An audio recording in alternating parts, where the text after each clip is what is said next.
नमस्कार। सबसे पहले सिविल मार्गदर्शन के इस यूट्यूब प्लेटफॉर्म पर आपका हार्दिक स्वागत करता हूं। और आज की इस क्लास में हम डिस्कस करेंगे हाल ही में राजस्थान सरकार द्वारा जो बजट पेश किया गया है उसमें राज्य के विकास को लेकर सरकार की क्या प्राथमिकताएं हैं, किन किन क्षेत्रों में सरकार ने क्या क्या घोषणाएं की हैं, ठीक है, किस वर्ग को प्रॉफिट होगा, राज्य की अर्थव्यवस्था किस तरह से प्रभावित होगी इस बजट के माध्यम से, इन सारी बातों के ऊपर चर्चा करेंगे। यहाँ से साथ में हमें यह भी देखना होगा कि जो बजट है हमारे एग्जाम पॉइंट ऑफ व्यू से किस प्रकार से इंपॉर्टेंट है, किस प्रकार से यहाँ से क्वेश्चंस पूछे जा सकते हैं। और ये तो तय है कि हर एक एग्जाम में यहाँ से क्वेश्चंस पूछे जाएंगे। तो कुछ इंपॉर्टेंट पॉइंट्स हैं उनको अपन याद करेंगे, ठीक है। तो चलिए स्टार्ट करते हैं एक बार। चलिए, तो सबसे पहले तो हमें जानना होगा कि बजट होता क्या है।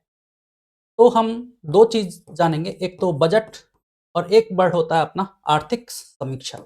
सबसे पहले इन दो वर्डों के बारे में चर्चा करते हैं, इन दोनों शब्दों में क्या अंतर है, ठीक है।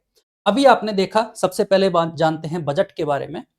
तो सरकार क्या करती है, जो एक फाइनेंशियल ईयर, एक वित्तीय वर्ष में, जो आने वाला वित्तीय वर्ष में है, उसमें सरकार अपने आय और व्यय का ब्यौरा बताती है कि हमारी आय इतनी होगी लगभग, और इतना हम पैसा खर्च करेंगे, किन किन क्षेत्रों में खर्च करेंगे, वो सारी चीजें एक ब्लूप्रिंट, उसका एक खाका तैयार कर लेती है। डॉक्यूमेंट है, इस प्रकार से सरकार का एक मतलब एनुअल फाइनेंशियल स्टेटमेंट होता है सरकार का, जो कि आने वाला जो वार्षिक वित्तीय विवरण है, ठीक है, वार्षिक वित्तीय विवरण है। मतलब आने वाला जो वित्तीय वर्ष है, जो कि 1 अप्रैल से स्टार्ट होता है और कब तक, 31 मार्च तक। तो ये जो टाइम पीरियड होता है, इसमें सरकार की जो आय है, राजस्व प्राप्तियां जिनको कहा जाता है, राजस्व प्राप्तियां वो कितनी होंगी, सरकार किन क्षेत्रों में पैसा खर्च करेगी, उसको राजस्व व्यय कहा जाता है। तो इन सब का एक क्या है, एक डॉक्यूमेंट तैयार कर लिया जाता है, एक खाका तैयार कर लिया जाता है राज्य का। इन सब में इसकी चर्चा होती है, इस सब का एक क्या है, एक ब्लूप्रिंट होता है, एक खाका तैयार किया कर लिया जाता है। राज्य के विकास को प्राथमिकता देने के लिए राज्य का सरकार का जो डेवलपमेंट विजन है,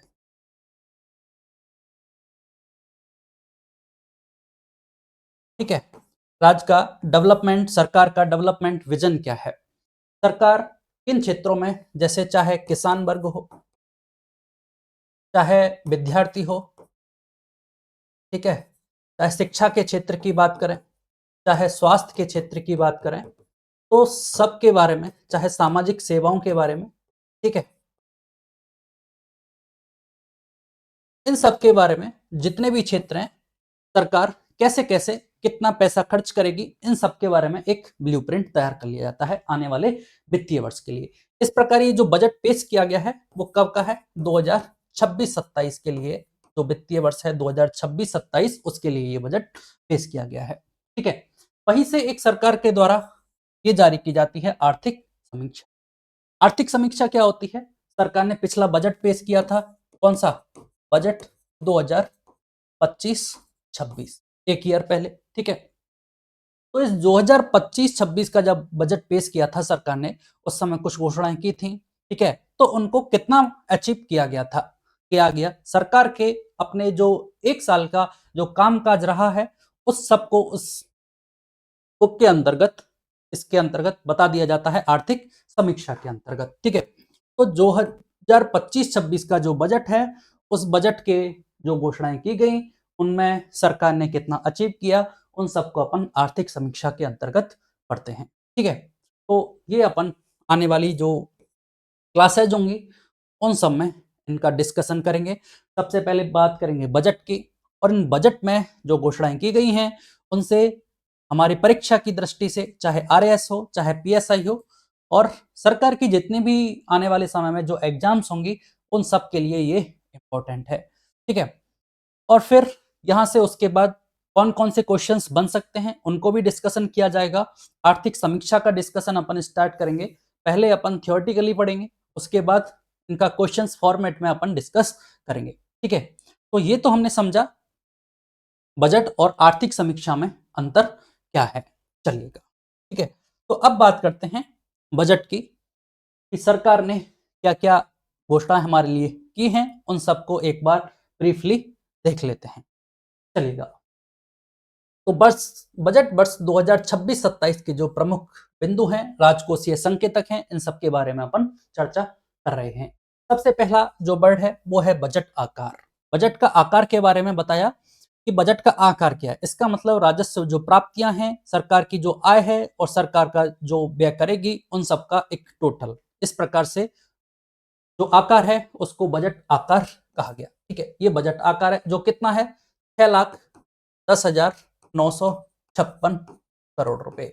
कितना, 6,10,956 करोड़ रुपए। ये हमें डेटा याद रखना होगा, 6,10,956 करोड़ रुपए।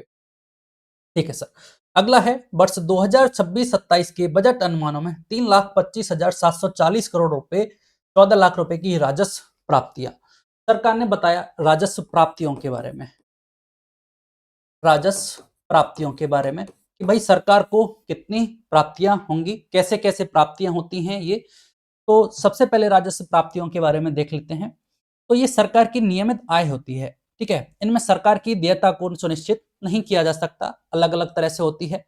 जैसे एक तो कर राजस्व होता है और एक गैर कर राजस्व होता है। कर आपको पता है, टैक्स की बात कर रहे हैं, दो प्रकार का होता है, एक तो डायरेक्ट टैक्स होता है और एक इनडायरेक्ट टैक्स होता है। डायरेक्ट टैक्स की बात करें तो जैसे अपनी आय पर लगा जाता है इनकम टैक्स, और कॉर्पोरेट टैक्स, कंपनियों के ऊपर जो टैक्स लगता है उसको कॉर्पोरेट टैक्स कहता है। ये तो क्या है, आपका कर है। ठीक है, दूसरा आता है एक अप्रत्यक्ष कर भी होता है। अप्रत्यक्ष कर जैसे हमने किसी चीज का उत्पादन किया तो उस पर लगेगा उत्पादन शुल्क, वहीं की कोई सेवा प्रोवाइड की तो उस पर सेवा शुल्क लगेगा, और वहीं कोई चीज का अपन आयात या निर्यात कर रहे हैं तो वहां से अपने टैक्स लगता है, सीमा शुल्क लगता है। तो इस प्रकार ये क्या है, अप्रत्यक्ष कर है। अब इस कर के अलावा दूसरा होता है अपना कौन सा, गैर कर राजस्व। गैर कर जो कर के अलावा, अब ये कैसे प्राप्त होती है, सरकार ने जैसे सेंट्रल गवर्नमेंट ने स्टेट गवर्नमेंट के लिए क्या दे दी, ग्रांट दे दी, पैसा अलोकेट कर दिया। ठीक है, वहीं सरकार को कोई ब्याज प्राप्त हो गई, सरकार ने कोई इन्वेस्टमेंट कर रखा था, वहां से पैसा प्राप्त हो गया। ठीक है, तो इस तरह से जो राजस्व प्राप्ति है सरकार की कितनी है, 2026-27 के बजट अनुमानों में ये सरकार ने बताया कि भाई 3,25,740 करोड़ रुपए। ये डाटा हमें याद रखना है, ये हमारे लिए इंपॉर्टेंट है। आने वाले एग्जाम के पॉइंट ऑफ व्यू से क्वेश्चन पूछा जाएगा कि बजट 2026-27 के अनुसार राजस्थान की राजस्व प्राप्तियां लगभग कितनी बताई गई हैं। तो हमें बात इस तरह से डेटा दे दिया जाएगा, 3,25,740, 3,50,054 करोड़ रुपए, 6,10,000। तो हमें याद रखना होगा कि सरकार की जो राजस्व प्राप्तियां हैं वो 3,25,740 करोड़। ठीक है, पहला पॉइंट ये है। दूसरे पॉइंट की बात करें, इसी तरह से सरकार ने बताया राजस्व व्यय के बारे में बताया। तो राजस्व व्यय कितना बताया गया है, 3,50,054 करोड़ रुपए, 3,50,054 करोड़ रुपए। ठीक है, ये सरकार ने बताया राजस्व व्यय के बारे में। व्यय मतलब सरकार ने किन किन क्षेत्रों में कितना कितना पैसा खर्च करेगी, कि कौन कौन सी सरकार के द्वारा स्कीम्स चलाई गई हैं। तो ये व्यय भी दो प्रकार का होता है। एक तो होता है आपका मतलब पहले से ही डिसाइडेड होता है, योजनागत व्यय। जैसे पहले पंचवर्षीय योजना चलती थी, उनमें कितना प्रत्येक योजना का व्यय बजट फिक्स है कि इस योजना के अंतर्गत इतना पैसा खर्च किया जाएगा।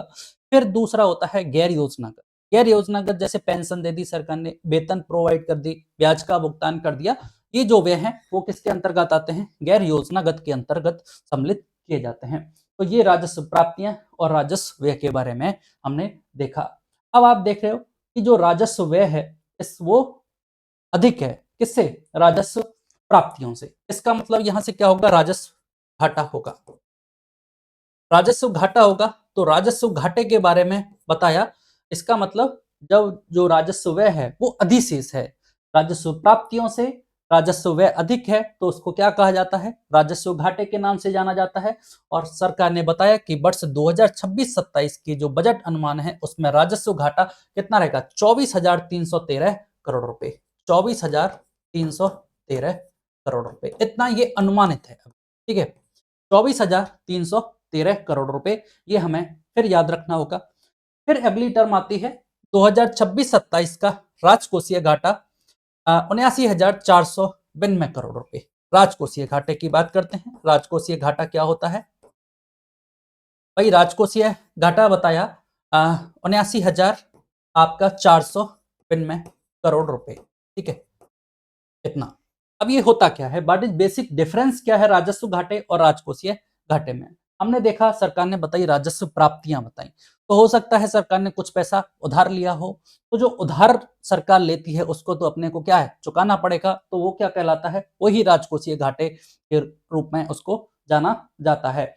और इसका मतलब ये डेटा कितना है, 79,492 करोड़ रुपए है। जो जीएसडीपी का कितना है, तो वो जीएसडीपी का है 3.69%। ये जो डेटा है वो बहुत इंपॉर्टेंट है, जो एग्जाम में पूछा जा सकता है कि राजकोषीय घाटा 79,492 करोड़ रुपए है, जो जीएसडीपी का कितना है, तो ये आपके जीएसडीपी का है 3.69% है। ये हमें बहुत इंपॉर्टेंट है, याद रखना होगा, ठीक है। अब देखिए अगला पॉइंट, तो ये 4 पॉइंट हुए, राजस्व प्राप्तियां, राजस्व व्यय, राजकोषीय घाटा और राजस्व घाटे के बारे में हमने बात की। अगला है राज्य सकल घरेलू उत्पाद, जीएसडीपी वर्ष 2026-27 में बढ़कर 21,52,100 करोड़ रुपए है, हो गया है। तो जो राज्य का सकल घरेलू उत्पाद है, जीएसडीपी, सबसे पहले इस टर्मिनोलॉजी को जानना होगा, जीएसडीपी क्या होता है। तो राज्य का सकल घरेलू उत्पाद मतलब एक वित्तीय वर्ष के दौरान एक निश्चित समय अवधि, जिसको एक वित्तीय वर्ष कंसीडर किया जाता है, तो उस निश्चित समय पीरियड में राज्य की जो भौगोलिक सीमाएं हैं, उस भौगोलिक सीमाओं के अंतर्गत जिन वस्तुओं और सेवाओं का उत्पादन किया गया है, उनका मौद्रिक मूल्य क्या कहलाता है, वो आपका राज्य का सकल घरेलू उत्पाद के नाम से उसको जाना जाता है। अब ये बता रहे हैं कि वर्ष 2026-27 में बढ़कर कितना हो गया है, 21,52,100 करोड़ रुपए हो गया है, 21,52,100 करोड़ रुपए हो गया, ठीक है। ठीक है सर। अगली पॉइंट है आत्मनिर्भर विकसित राजस्थान एट 2047 की परिकल्पना की कार्य योजना के 10 स्तंभ बताए गए हैं। इस जो बार जो बजट पेश किया गया है उसकी विशेषता क्या है कि 2047 में राजस्थान के जो विकसित राजस्थान होगा उसकी जो परिकल्पना है उसको साकार करने के लिए इस बजट को पेश किया गया है। 2047 में हमारा राजस्थान कैसा होगा, विकसित राजस्थान, उसकी जो परिकल्पना है उसको साकार करने के लिए उस दिशा में सरकार किस तरह से कदम बढ़ाएगी, तो इस तरह से इस बजट को पेश किया गया है, विकसित राजस्थान।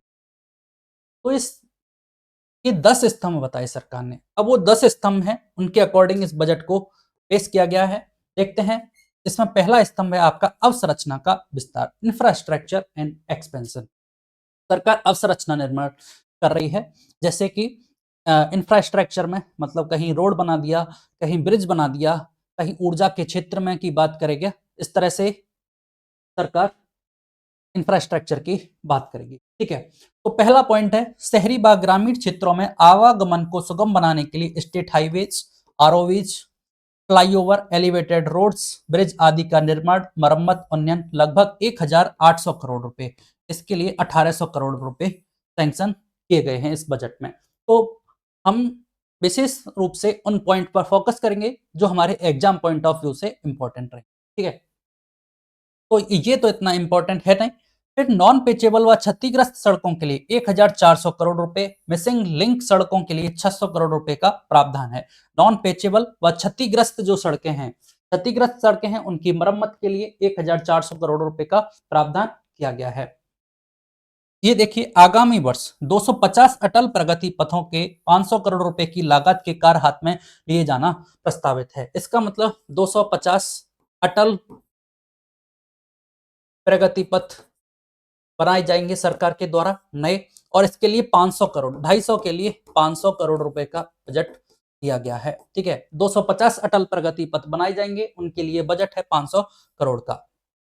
विभिन्न औद्योगिक क्षेत्रों, लॉजिस्टिक पार्क्स के पहुंच मार्गों के विकास के लिए 400 करोड़ रुपए का व्यय किया जाएगा। मतलब सरकार ने इंडस्ट्रियल सेक्टर में अनेक औद्योगिक क्षेत्र बनाए हैं, लॉजिस्टिक्स पार्क का निर्माण किया है, तो उन जो काफी दूर हैं तो उन तक आसानी से पहुंचा जा सके, पहुंचने में समय बचे, इसके लिए सड़क मार्ग का निर्माण किया जाएगा। 400 करोड़ रुपए इसके ऊपर व्यय किए जाएंगे। आगामी वर्ष भी मानसून उपरांत सड़कों की मरम्मत के लिए 500 करोड़ रुपए अलग से है। आने वाला समय में मानसून आएगा, मानसून से फिर सड़कें क्षतिग्रस्त होंगी, उनके मरम्मत के लिए 500 करोड़ रुपए का बजट है। फिर आरओबीज पर 920 करोड़ रुपए के से अधिक का व्यय किया जाएगा। आगामी 2 वर्षों में 1000 किलोमीटर लंबाई से अधिक की सड़कों को राज्य राजमार्गों में एवं 2000 किलोमीटर लंबाई से अधिक की सड़कों को मुख्य जिला मार्गों में क्रमोन्नत किया जाएगा। तो इन्होंने बताया कि भाई 1000 किलोमीटर लंबाई की जो सड़कें हैं उनको राज्य राजमार्गों में कन्वर्ट कर दिया जाएगा और 2000 किलोमीटर लंबाई से अधिक की सड़कों को मुख्य जिला मार्गों से क्रमोन्नत कर दिया जाएगा। तो ये आंकड़ा कितना है, 1000 और 2000 का ये आंकड़ा है। ठीक है, चलो चलिए। लगभग 500 किलोमीटर लंबाई के स्टेट हाईवेज में पुलिया व बाईपास इतने करोड़ की लागत से विकसित किए जाएंगे, कोई इंपॉर्टेंट नहीं है। राष्ट्रीय राज्य राजमार्गों एवं शहरों में सुदृढ़ intelligent traffic management system ITMS के लिए चरणबद्ध रूप से लगभग 2000 कैमरे 100 करोड़ रुपए की लागत से स्थापित किए जाएंगे। तो हमने देखा है राष्ट्रीय राजमार्गों पर कैमरे लगाए जाएंगे, इसके लिए intelligent traffic management system ITMS लाया गया है। आईटीएमएस ये हमें याद रखना है, इंटेलिजेंट ट्रैफिक मैनेजमेंट सिस्टम। ठीक है, इसमें सरकार क्या कर रही है, सरकार 2000 कैमरे लगाएगी, 2000 कैमरे 100 करोड़ रुपए की लागत से स्थापित किए जाएंगे। तो एग्जाम पॉइंट ऑफ व्यू से हमारे लिए अब तक जो पॉइंट हमें याद रखने हैं वो ये डेटा हमें याद रखना है। ठीक है, फिर हमें ये याद रखना है कि जो बजट 2047 की जो विजन डॉक्यूमेंट है उसमें ये जो 10 स्तंभ हैं उस 10 स्तंभ कौन कौन से हैं जो आरएएस मेंस के एग्जाम पॉइंट ऑफ व्यू से इंपॉर्टेंट है, जिसमें पहला स्तंभ है अवसंरचना का विस्तार। अवसंरचना के विस्तार में से हम कुछ पॉइंट्स याद रखेंगे, जैसे अटल प्रगति पथ है, आपका इंटेलिजेंट ट्रैफिक मैनेजमेंट सिस्टम है।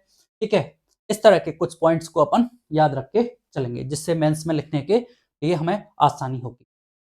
चलिएगा अगला नेक्स्ट देखते हैं, पेयजल के क्षेत्र में। ठीक है, अगला पॉइंट है पेयजल।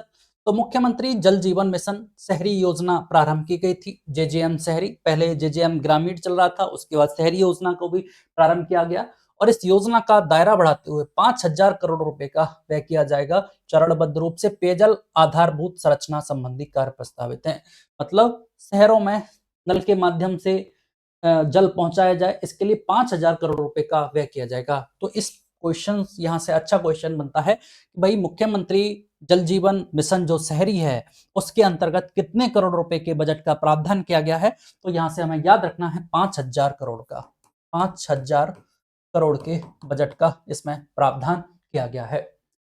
फिर एक स्कीम है अमृत 2 योजना, इसके तहत आगामी वर्ष 3 लाख पेयजल कनेक्शन प्रोवाइड किए जाएंगे। अमृत 2 योजना है और इस योजना के तहत आगामी वर्ष में 3 लाख पेयजल कनेक्शन उपलब्ध कराए जाएंगे।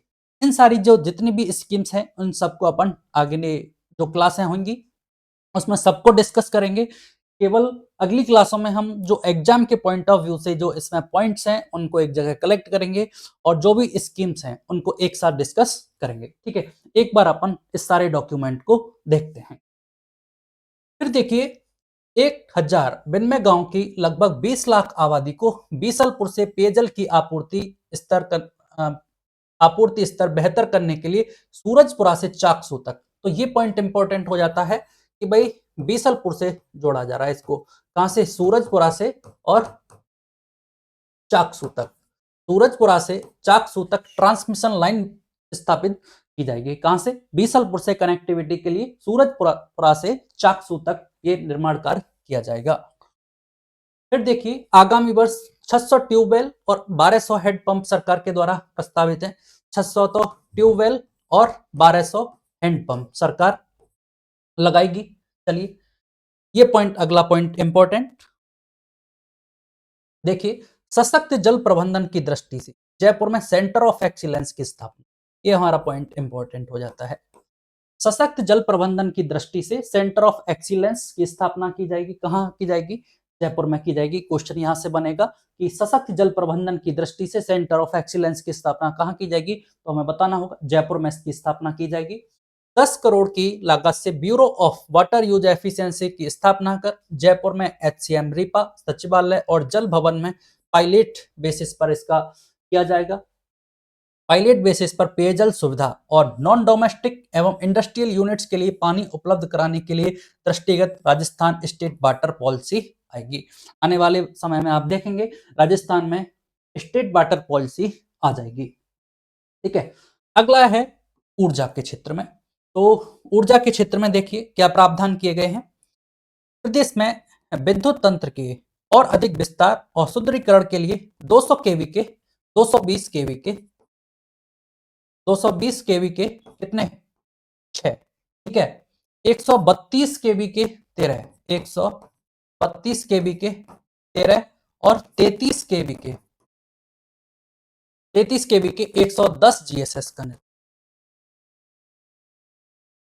तो 220 केवी के 6 जीएसएस, 132 केवी के 13 और 33 केवी के 110 जीएसएस का निर्माण किया जाएगा ऊर्जा के क्षेत्र में।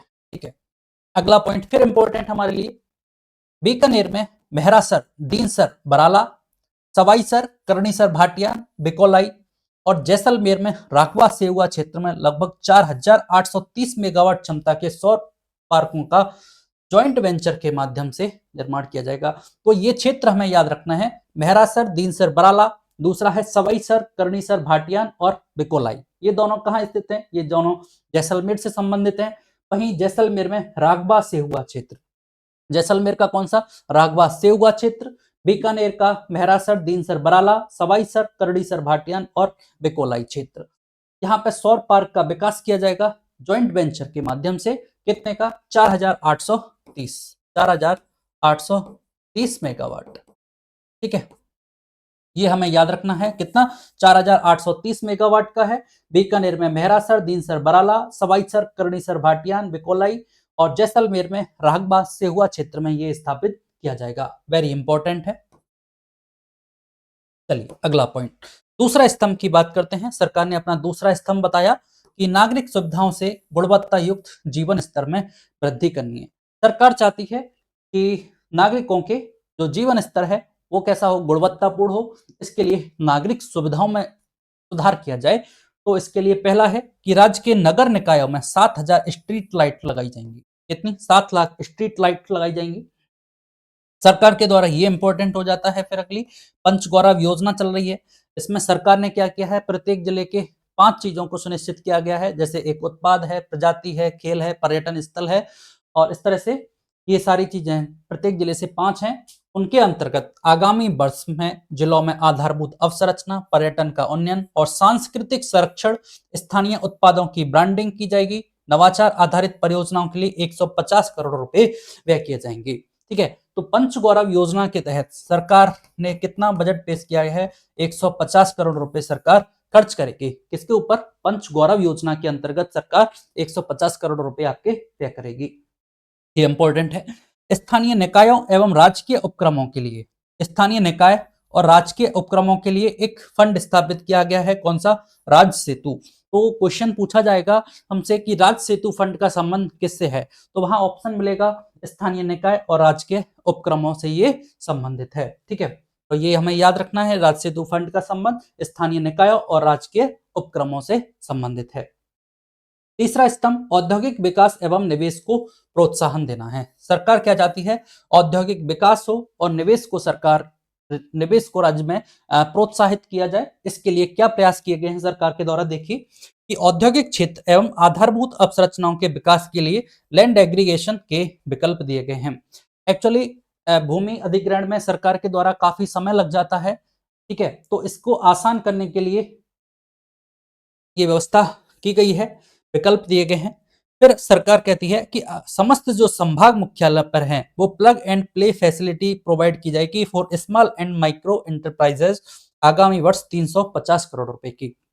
मतलब जितने भी संभाग मुख्यालय हैं, 7 संभाग हैं, तो संभाग स्तर पर जो स्मॉल और माइक्रो, जो लघु और सूक्ष्म और लघु जो उद्योग हैं, उनके डेवलपमेंट के लिए plug and play facility provide की जाएगी। इसका मतलब कई बार क्या होता है कि उद्योग धंधा स्थापित करने हैं, उसके लिए पहले लैंड देखो, फिर वहां पे उसका निर्माण होगा, फिर बिजली है, पानी है, ऑफिस कल्चर बनाने में काफी समय व्यतीत हो जाता है। तो उनके लिए एक बना बनाया हुआ प्लेटफॉर्म दे दिया जाएगा और वहां पे आप जाके तुरंत अपना व्यवसाय प्रारंभ कर सकते हैं। तो इसके लिए plug and play facility for small and micro enterprises आगामी वर्ष 350 करोड़ रुपए इस पर व्यय किए जाएंगे। तो ये तीसरा स्तंभ है औद्योगिक विकास एवं निवेश को प्रोत्साहन। दूसरा था आपका नागरिक सुविधाओं से गुणवत्ता युक्त जीवन स्तर में वृद्धि और पहला आपका था अवसंरचना में विस्तार। चलिए फिर देखिए लॉजिस्टिक्स हब विकसित किए जाने हेतु इनलैंड कंटेनर डिपो स्थापित किए जाएंगे, मल्टी लॉजिस्टिक्स हब बनाए जाएंगे। पहले से ही राज्य में संचालित हैं इनलैंड कंटेनर डिपो, इनका और विस्तार किया जाएगा। राजस्थान फाउंडेशन, प्रवासी राजस्थानियों के लिए ये संस्था काम करती है। राजस्थान फाउंडेशन, इनके नए चैप्टर्स स्थापित किए गए हैं कहाँ पे, दक्षिण अफ्रीका, न्यूजीलैंड और कनाडा। तीन का याद रखना है, तीन का प्रावधान बजट में है। दक्षिण अफ्रीका, न्यूजीलैंड और कनाडा में आदि को सम्मिलित करते हुए 14 नए चैप्टर्स ये हो जाएंगे। टोटल कितने हो जाएंगे, 14 हैं। इसके अलावा कुछ हमारे स्टेट में भी हैं, भारत में भी हैं, ठीक है। तो ये कहाँ याद रखना है हमें, दक्षिण अफ्रीका, न्यूजीलैंड और कनाडा, तीन कंट्रियों में स्थापित किया जाएगा। माटी कला से जुड़े कलाकारों के उत्थान के लिए आगामी वर्ष 5000 इलेक्ट्रिक व्हील्स, जो माटी कला से जुड़े हुए कलाकार हैं उनके उत्थान के लिए सरकार क्या देगी, 5000 इलेक्ट्रिक व्हील्स प्रोवाइड कराएगी। फिर है Rajasthan ODOP policy, one district one product policy है। मतलब प्रत्येक जिले से एक उत्पाद को हमें सरकार को ऐसा बनाना है जिसका निर्यात किया जा सके। तो उनके अंतर्गत ऋण लेने वाली जो सूक्ष्म एवं लघु इकाई हैं उनको मार्जिन मनी उपलब्ध कराए जाने के लिए 15 करोड़ रुपए का प्रावधान किया गया है। तो ये हमें याद रखना है कि राजस्थान ओडीओपी पॉलिसी के अंतर्गत सूक्ष्म एवं जो लघु इकाई हैं उन्हें मार्जिन मनी उपलब्ध कराने के लिए कितने करोड़ का प्रावधान किया गया है इस बजट में, तो 15 करोड़ रुपए का प्रावधान किया गया है। चलिए चौथा स्तंभ देखते हैं। चौथा स्तंभ है मानव संसाधन का सशक्तिकरण, युवा विकास एवं, चौथा स्तंभ है आपका मानव संसाधन का सशक्तिकरण, मानवीय जो संसाधन है उनका सशक्त करना है। इसमें पहला पॉइंट है युवा विकास और कल्याण। इस तरह से युवाओं के विकास के लिए इस बजट में क्या घोषणाएं की गई हैं उसको हमें देखना होगा। चलिए, हमारी सरकार युवाओं के उज्जवल भविष्य के लिए प्रतिबद्ध है। इसे ध्यान में रखते हुए हमारे द्वारा युवा नीति, कौशल नीति और रोजगार नीति, तीन नीति लागू की गई हैं। युवा नीति, युवा में कौशल हो उसके लिए कौशल नीति, उससे रोजगार मिले उसके लिए रोजगार नीति लागू की गई है। हमने 4 लाख भर्तियों के संकल्प को पूरा करने की दिशा में, जहां सरकारी क्षेत्र में 1 लाख से अधिक नियुक्तियां दे दी गई हैं। सरकार का ने बताया है कि हमने 1 लाख से अधिक नियुक्तियां दी हैं और वहीं निजी क्षेत्र में 2 लाख से अधिक रोजगार के अवसर भी सृजित किए गए हैं। सरकार ने बताया 1 लाख नियुक्ति हम सरकारी क्षेत्र में दे चुके हैं और 2 लाख से अधिक हमने रोजगार के अवसर सृजित किए हैं प्राइवेट सेक्टर में, निजी क्षेत्र में। वर्तमान में 1,43,000 पदों पर भर्ती प्रक्रियाधीन है तथा 1 लाख पदों पर भर्ती किए जाने के लिए परीक्षा कैलेंडर भी जारी कर दिया गया है। ये हम सब लोग देख चुके हैं। अगला जो पॉइंट है वो बहुत इंपॉर्टेंट है, देखिएगा मुख्यमंत्री युवा स्वरोजगार योजना की बात की गई। पहली बात कौन सी, स्कीम का नाम क्या है, मुख्यमंत्री युवा स्वरोजगार योजना। नाम से स्पष्ट है युवाओं के लिए है और युवाओं में स्वरोजगार को बढ़ावा देने के लिए, अपने उद्योग धंधे स्थापित करने के लिए ये योजना है। अब इसमें क्या प्रावधान है भाई, 1 लाख युवाओं को, ठीक है। दूसरा पॉइंट है 1 लाख युवा इससे लाभान्वित होंगे। कैसे लाभान्वित होंगे, उनको 10 लाख रुपए तक के ऋण पर, तीसरा पॉइंट है कितना पैसा दिया जाएगा, 10 लाख रुपए तक के ऋण पर 100% ब्याज अनुदान है, ठीक है। 10 लाख रुपए, 1 लाख युवा हैं, 10 लाख रुपए का ऋण प्रदान किया जाएगा, उस पर 100% ब्याज अनुदान है, मार्जिन मनी अनुदान है आदि की सुविधा हेतु 1000 करोड़ रुपए का इसके अंतर्गत प्रावधान है। ये चौथा स्टेटमेंट आपका हो गया, 1000 करोड़ रुपए का इसके अंतर्गत प्रावधान किया गया है।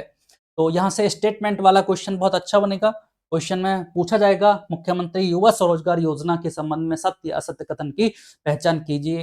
तो हमें बताना होगा भाई 1 लाख युवाओं को इससे लाभान्वित किया जाएगा, 1 लाख युवाओं को 10 लाख रुपए तक का ऋण दिया जाएगा, 10 लाख में क्या सुविधा दी गई है? 100% ब्याज अनुदान, मार्जिन मनी, और इस योजना के अंतर्गत बजट में कितना घोषणा की गई है? 1000 करोड़ रुपए का प्रावधान किया गया है। वेरी इंपॉर्टेंट है, याद रखना है ये पॉइंट। दूसरा है नेशनल टेस्टिंग एजेंसी, एनटीए की तर्ज पर प्रदेश में राजस्थान स्टेट टेस्टिंग एजेंसी की स्थापना की जाएगी। राजस्थान स्टेट टेस्टिंग एजेंसी की स्थापना की जाएगी, ठीक है, ये हमें याद रखना है। ये क्या, क्यों नेशनल टेस्टिंग एजेंसी? ये एग्जाम ऑनलाइन कंडक्ट कराएगी सरकार आने वाले समय में, इसके लिए राजस्थान स्टेट टेस्टिंग एजेंसी का गठन किया गया है। फिर अगला पॉइंट है स्टार्टअप्स के विकास के लिए, युवाओं में स्वरोजगार को बढ़ावा देने के लिए स्वयं के स्टार्टअप्स स्थापित किए जाएं, उसके लिए एक वाइब्रेंट प्रोग्राम स्टार्ट किया गया है। कौन सा? वाइब्रेंट। याद रखना है, क्वेश्चन पूछा जाएगा कि वाइब्रेंट जो प्रोग्राम है उसका संबंध किससे है? तो इसका संबंध है स्टार्टअप्स के विकास के लिए। ये क्या कहता है? Value driven innovation and business research for aspiration and nurturing talent, ठीक है। तो स्टार्टअप्स के विकास के लिए सरकार ने जो प्रोग्राम चालू किया है वो है आपका वाइब्रेंट प्रोग्राम। फिर है रानी लक्ष्मीबाई केंद्रों की 150 महाविद्यालयों में स्थापना की जाएगी, इससे लगभग 25,000 छात्राएं लाभान्वित होगी। रानी लक्ष्मीबाई केंद्रों की स्थापना की जाएगी। महाविद्यालयों में अध्ययनरत विद्यार्थियों के लिए रोजगार परक कौशल मिले, कैरियर गाइडेंस मिले और डिजिटल मेंटरिंग के लिए उद्देश्य से ड्रीम प्रोग्राम, लगभग 50,000 विद्यार्थी लाभान्वित होंगे। यहां से एक दूसरा आया ड्रीम। तो इस ड्रीम का उद्देश्य क्या है? देखिए, जो महाविद्यालयों में अध्ययनरत विद्यार्थी हैं, कॉलेज में जो बच्चे स्टूडेंट हैं, उनको रोजगार से संबंधित कौशल दिया जाए, उनको कैरियर के बारे में गाइडेंस दी जाए और उनको डिजिटल मेंटरिंग की जाए। उसके उद्देश्य से पूर्ण करने के लिए कौन सा प्रोग्राम लाया गया है? ड्रीम प्रोजेक्ट लिया गया है। वहीं वाइब्रेंट प्रोग्राम का संबंध किससे था? वो स्टार्टअप्स को प्रोत्साहित करने के लिए वाइब्रेंट प्रोग्राम था। और वहीं महाविद्यालयों में जो अध्ययनरत विद्यार्थी हैं, उनको रोजगार परक कौशल मिले, कैरियर गाइडेंस मिले और डिजिटल मेंटरिंग हो उनकी, उनके लिए एक प्रोजेक्ट आया, प्रोग्राम आया, वो है आपका ड्रीम। तो इस तरह से हमें वाइब्रेंट प्रोग्राम, ड्रीम प्रोग्राम के बारे में याद रखना है। ये अगला पॉइंट आपके फिर इंपॉर्टेंट हो जाता है, ठीक है।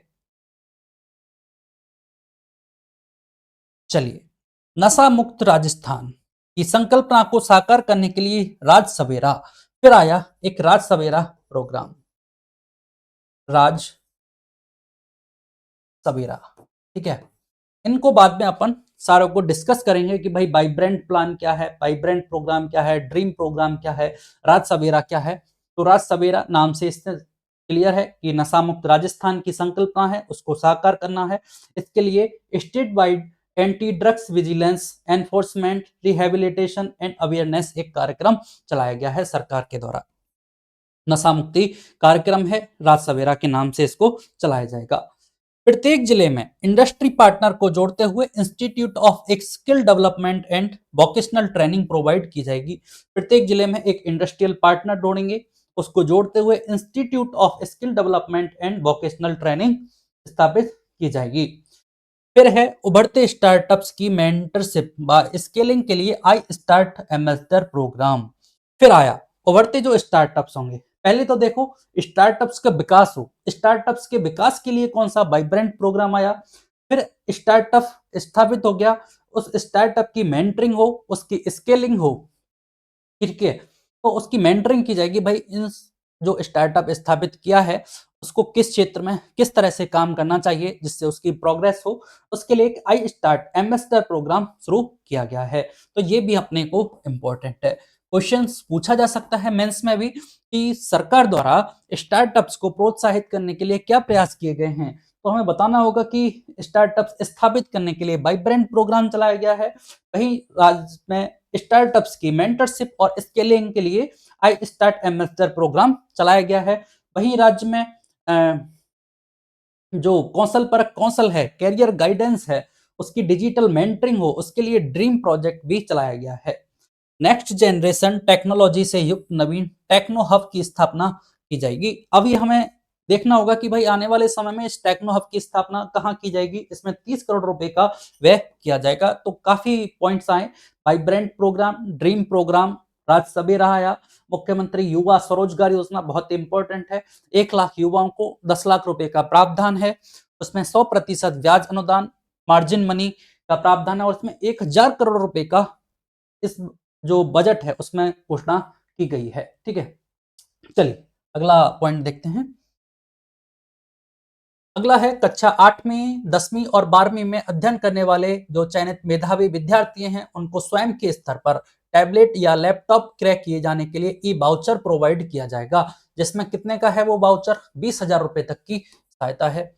तो हमसे पूछा जाएगा कि भाई क्लास 8th है, 10th है और 12th है, इसमें जो अध्ययनरत विद्यार्थी हैं जो इसमें क्या हुए हैं, चयनित हुए हैं, उन सब के लिए जो टैबलेट या लैपटॉप क्रय करने के लिए कितने का जो वाउचर है वो प्रोवाइड किया जाएगा, तो उसमें 20,000 रुपए तक की इसके द्वारा सहायता प्राप्त की जाएगी। तो ये हमें याद रखना है, 20,000 रुपए तक का प्रावधान इसमें किया गया है, ये भी हमारे लिए इंपॉर्टेंट है।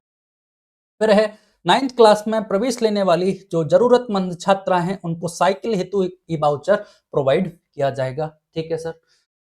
फिर है क्लास 1 से 8 तक के जो 40 लाख से अधिक जरूरतमंद विद्यार्थी हैं उनको निःशुल्क यूनिफॉर्म वितरण की जाएगी और इसके लिए भी लगभग 250 करोड़ रुपए का व्यय करेगी सरकार। मतलब क्लास 1 से 8 तक लगभग 40 लाख स्टूडेंट हैं, उनके लिए निःशुल्क यूनिफॉर्म वितरण की जाएगी और उसके लिए बजट का प्रावधान किया गया है 250 करोड़ रुपए का। अगला पॉइंट है प्रदेश के टॉयलेट सुविधा से वंचित रहे समस्त विद्यालयों में टॉयलेट। बड़ा पॉइंट है, आज की डेट में भी टॉयलेट्स की समस्या है, इसलिए प्रदेश के टॉयलेट सुविधा से वंचित रहे समस्त विद्यालयों में टॉयलेट स्थापित किए जाएंगे। 2,500 से अधिक विद्यालयों की मरम्मत एवं जीर्णोद्धार हेतु 550 करोड़ रुपए का व्यय किया जाएगा। मतलब 2500 से अधिक स्कूलों में सरकार जीर्णोद्धार करेगी और इसके लिए कितने 550 करोड़ रुपए का बजट घोषित किया गया है। 2500 से अधिक स्कूलों को जीर्णोद्धार हेतु 550 करोड़ रुपए का बजट सैंक्शन किया गया है। फिर देखिए अगला पॉइंट मुझे इंपॉर्टेंट लग रहा है कि Raj Pahal portable access for holistic and assist learning कार्यक्रम प्रत्येक जिले में स्कूल ऑन व्हील्स। प्रत्येक जिले में एक स्कूल ऑन व्हील्स स्थापित किया जाएगा, यहीं से एक पहल शुरू की गई है, राज पहल। ठीक है, इसको अपन डिस्कस करेंगे कि ये क्या है, इसके बारे में जब पॉलिसी आएगी सरकार द्वारा इसको लागू किया जाएगा। राज पहल पोर्टेबल एक्सेस होगा for holistic and assisted learning के लिए और प्रत्येक जिले में एक स्कूल ऑन व्हील्स की स्थापना की जाएगी। प्रदेश के 1,000 विद्यालयों में एआई आधारित पर्सनलाइज्ड लर्निंग लैब्स की स्थापना की जाएगी। ठीक है, एआई को बढ़ावा दिया जा रहा है सरकार के द्वारा, इस तरह से 1,000 विद्यालयों में ये एआई आधारित पर्सनलाइज्ड लर्निंग लैब्स की स्थापना की जाएगी। फिर 400 विद्यालयों को चरणबद्ध रूप से CM rise Rajasthan innovative school of excellence स्कूलों में क्रमोन्नत किया जाएगा, इसके ऊपर 1,000 करोड़ रुपए का व्यय होगा, सीएम राइज। ठीक है, ये हमें देखना होगा कि भाई क्वेश्चन पूछेगा सीएम राइज का संबंध किससे है, तो सीएम राइज का संबंध विद्यालयों से है। 400 विद्यालयों को चरणबद्ध रूप से इसको कन्वर्ट किया जाएगा सीएम राइज में, 1,000 करोड़ रुपए का इस पर व्यय किया गया है, तो हमें याद रखना है, इंपॉर्टेंट पॉइंट है। अगला है खेलो राजस्थान यूथ कैंप्स का आयोजन किया जाएगा, कहाँ पे, ब्लॉक स्तर पर, पंचायत स्तर पर, जिला स्तर पर और राज्य स्तर पर। ब्लॉक स्तर, पंचायत स्तर, जिला स्तर और राज्य स्तर पर आपके खेलो राजस्थान यूथ गेम्स का आयोजन किया जाएगा और इसमें 50 करोड़ रुपए का व्यय होगा। ठीक है, ये भी हमारे लिए एक अच्छा पॉइंट है। खेलों को बढ़ावा देने के लिए सरकार ने कौन से खेल स्थापित किए हैं, खेलो राजस्थान यूथ गेम्स। अगला पॉइंट है सड़क दुर्घटना होती है, प्रसूति है, हार्ट अटैक जैसी आपात स्थितियों में मरीजों को त्वरित उपचार मिल सके, इसके लिए राज्य सुरक्षा Rajasthan system for urgent response, तुरंत रेस्पॉन्स मिले, accident stabilisation and hospital access मिल सके, इसके लिए राज्य सुरक्षा एक योजना शुरू की गई है, राज्य सुरक्षा। ठीक है, ये इंपॉर्टेंट है, राज्य सुरक्षा सभी के लिए मानसिक स्वास्थ्य के दीर्घकालिक लक्ष्य की प्राप्ति के साथ साथ बदलती जीवन शैली एवं प्रतिस्पर्धा के वर्तमान परिवेश में अवसाद, चिंता, आत्महत्या आदि की रोकथाम हेतु Raj Mamta Rajasthan mental awareness mentoring treatment for all programme, तो ये हमें ध्यान रखना होगा, राज ममता।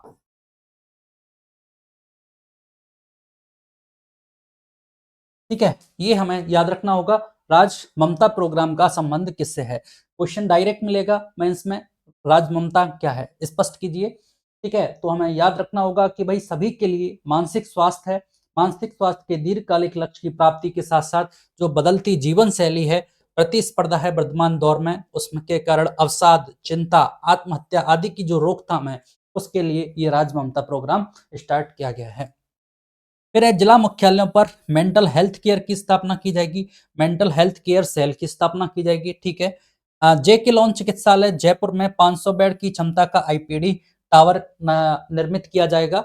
75 करोड़ रुपए की लागत से जेके लॉन में एक मतलब 500 बेड का आईपीडी टावर बनेगा। ठीक है, जैसे एसएमएस में बन रहा है, इसी तरह से जेके लॉन अस्पताल में भी एक 500 बेड का आईपीडी टावर बनाया जाएगा। चरणबद्ध रूप से 500 अतिरिक्त ड्रग डिस्ट्रीब्यूशन सेंटर्स की स्थापना की जाएगी। अगला है, देखिए जयपुर में अजमेर, बीकानेर, उदयपुर, कोटा, जोधपुर के जो चिकित्सा महाविद्यालय हैं, चिकित्सा से संबंधित जो महाविद्यालय हैं, उनके मुख्य चिकित्सालयों में 500 करोड़ रुपए की लागत से अत्याधुनिक विस्तरागृह इसकी स्थापना की जाएगी। मतलब आपके देख लीजिए, इसमें जोधपुर, कोटा, उदयपुर, बीकानेर, अजमेर और जयपुर, भरतपुर को छोड़ दें तो बाकी 6 संभाग स्तर पर जो चिकित्सा महाविद्यालय हैं, उनमें उन महाविद्यालयों में जो संचालित मुख्य चिकित्सालय हैं, उनमें 500 करोड़ की लागत से क्या अत्याधुनिक विश्राम गृह की स्थापना की जाएगी। फिर है अटल आरोग्य फूड कोर्ट, 100 करोड़ रुपए का इस पे व्यय किया जाएगा, अटल आरोग्य फूड कोर्ट बनाए जाएंगे। फिर है एक स्कीम, मृतक के पार्थिव शरीर को चिकित्सालय की मोर्चरी से सम्मान पूर्वक घर तक पहुंचाने हेतु निःशुल्क सुविधा के लिए मोक्ष वाहिनी योजना, मोक्ष वाहिनी योजना सरकार के द्वारा प्रारंभ की गई है। जो इंपॉर्टेंट पॉइंट थे वो उनको हमने मेंशन किया है, जैसे राज पहल है, सीएम राइज है, राज ममता है, और ये आपका 2500 स्कूलों में 550 करोड़ रुपए का व्यय किया जा रहा है। ठीक है, चलिएगा अगला पॉइंट, पांचवा स्तंभ है सुदृढ़ करना है सामाजिक सुरक्षा प्रणाली को। सामाजिक सुरक्षा प्रणाली सरकार के द्वारा विभिन्न प्रकार की पेंशन्स प्रोवाइड की जाती हैं। ठीक है, उसके लिए सरकार का क्या प्रावधान है? जैसे जिला स्तर पर रूरल वोमेन बीपीओ स्थापित किए जाएंगे, 100 करोड़ रुपए का व्यय इसमें किया जाएगा। फिर अगली स्कीम्स जो कि हमारे लिए इंपॉर्टेंट है, मुख्यमंत्री लखपति दीदी ऋण योजना।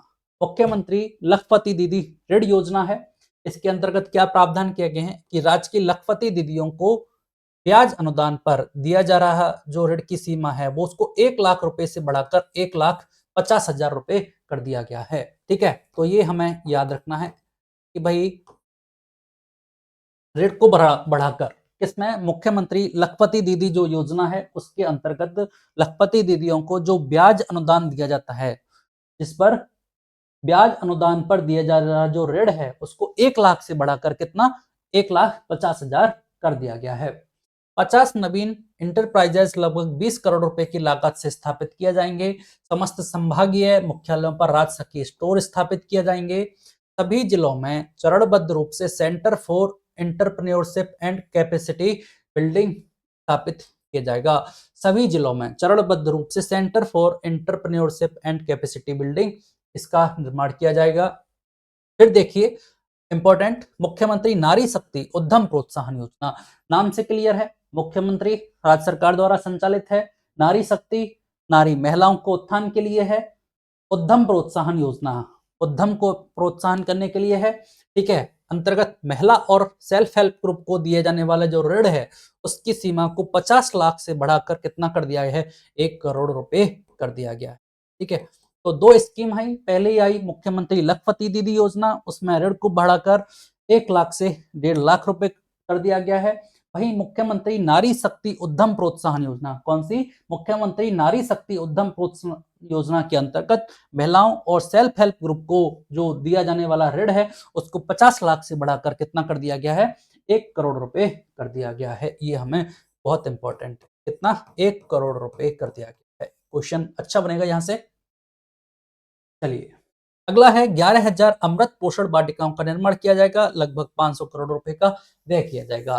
Rajasthan state early childhood care development and education policy, देखिए अर्ली चाइल्डहुड केयर, ठीक है, और उनके डेवलपमेंट, अर्ली चाइल्डहुड डेवलपमेंट और एजुकेशन पॉलिसी लाई जाएगी।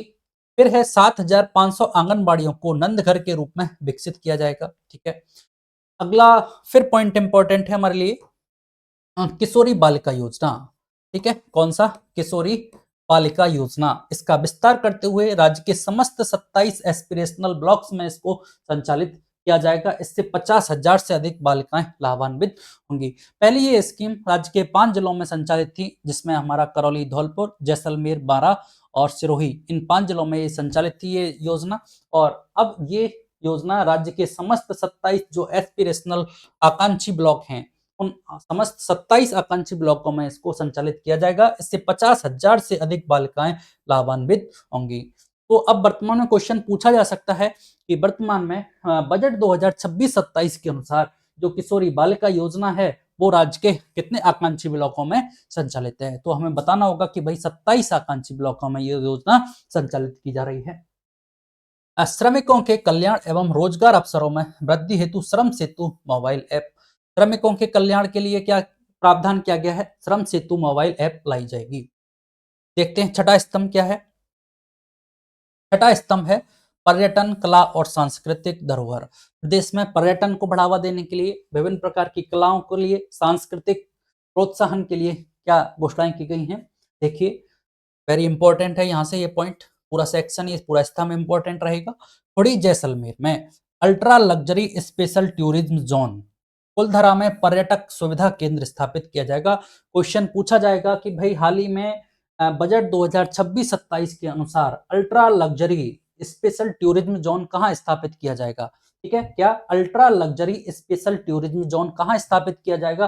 तो ये है खुड़ी जैसलमेर में स्थापित किया जाएगा। भरतपुर में अत्याधुनिक ब्रज कन्वेंशन सेंटर का निर्माण किया जाएगा 100 करोड़ रुपए की लागत से। फिर है ब्रज कन्वेंशन सेंटर कहाँ स्थापित किया जाएगा? तो ब्रज कन्वेंशन सेंटर आपके भरतपुर में स्थापित किया जाएगा। ठीक है, फिर है शेखावाटी हवेली संरक्षण योजना। सरकार ने जो शेखावाटी क्षेत्र है जिसमें आपके सीकर, चूरू, झुंझुनू जिले आते हैं, उसमें विभिन्न प्रकार की जो प्राचीन हवेलियां हैं, उन हवेलियों के संरक्षण के लिए एक स्कीम चलाई गई है। कौन सी? शेखावाटी हवेली संरक्षण योजना के अंतर्गत झुंझुनू, चोरू और सीकर में 660 से अधिक चिन्हित जो हवेलियां हैं उनमें पेड इम्प्रूवमेंट के साथ साथ हेरिटेज स्ट्रीट फर्निश, साफ सफाई संबंधी सुविधाएं आगामी 2 वर्षों में 200 करोड़ रुपए का व्यय किया जाएगा। मतलब शेखावाटी हवेली संरक्षण योजना के तहत 200 करोड़ रुपए का प्रावधान किया गया है 2 वर्षों में। 2 वर्षों में 200 करोड़ रुपए का इसके अंतर्गत प्रावधान किया गया है हवेलियों के इम्प्रूवमेंट के लिए। ठीक है, उनमें हेरिटेज स्ट्रीट फर्नीचर लगेगा, उनकी साफ सफाई, उनकी मरम्मत के लिए ये योजना संचालित है। ठीक है, चलिए अगला क्वेश्चन देखते हैं। अगला पॉइंट है जैसलमेर, जोधपुर, बीकानेर, बाड़मेर, जालौर को शामिल करते हुए थार सांस्कृतिक सर्किट स्थापित किया जाएगा। इंपॉर्टेंट है भाई, थार सांस्कृतिक सर्किट कहाँ स्थापित किया जाएगा? आप देखिए, पहला जिला आपका जैसलमेर, जैसलमेर है, बीकानेर, जैसलमेर, बीकानेर, बाड़मेर, जोधपुर और लास्ट है आपके कौन सा? जालौर।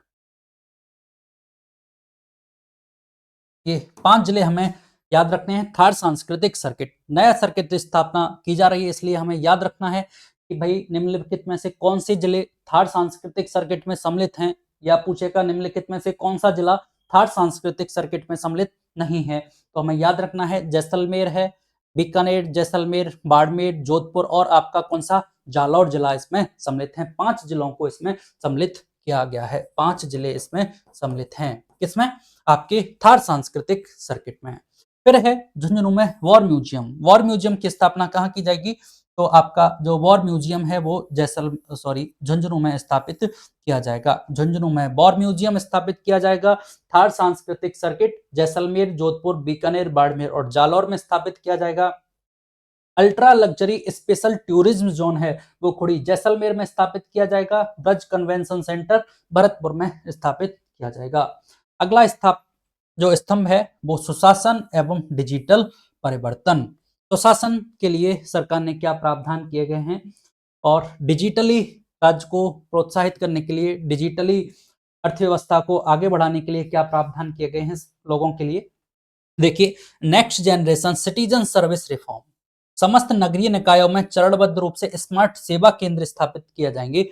जितने भी नगरीय निकाय हैं उनमें चरणबद्ध रूप से स्मार्ट सेवा केंद्र स्थापित किए जाएंगे।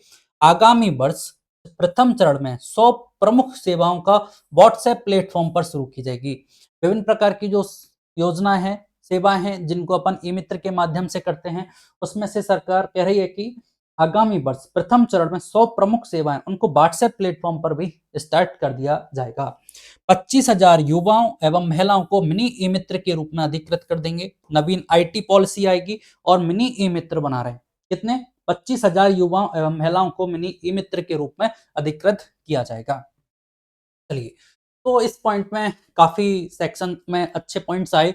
मुख्यमंत्री लखपति दीदी योजना आई। मुख्यमंत्री लखपति दीदी योजना के अंतर्गत ऋण को बढ़ा के कितना कर दिया है? 1.5 लाख रुपए कर दिया गया है। फिर आपके आया मुख्यमंत्री नारी शक्ति उद्यम प्रोत्साहन योजना। इस योजना के तहत पहले 50 लाख था, अब इसको बढ़ाकर 1 करोड़ रुपए कर दिया गया है। ठीक है। किशोरी बालिका योजना 27 आकांक्षी ब्लॉकों में संचालित की जाएगी। फिर है ultra luxury special tourism zone कहाँ? खुड़ी जैसलमेर में स्थापित किया जाएगा। झुंझुनू में बार म्यूजियम स्थापित किया जाएगा। थार सांस्कृतिक सर्किट में आपके 5 जिले सम्मिलित हैं। 5 जिले कौन कौन से हैं? जिसमें हमारा बीकानेर, जैसलमेर, बाड़मेर है, जोधपुर और जालौर जिले सम्मिलित किए गए हैं। चलिए, 7वां स्तंभ देख रहे हैं अपन।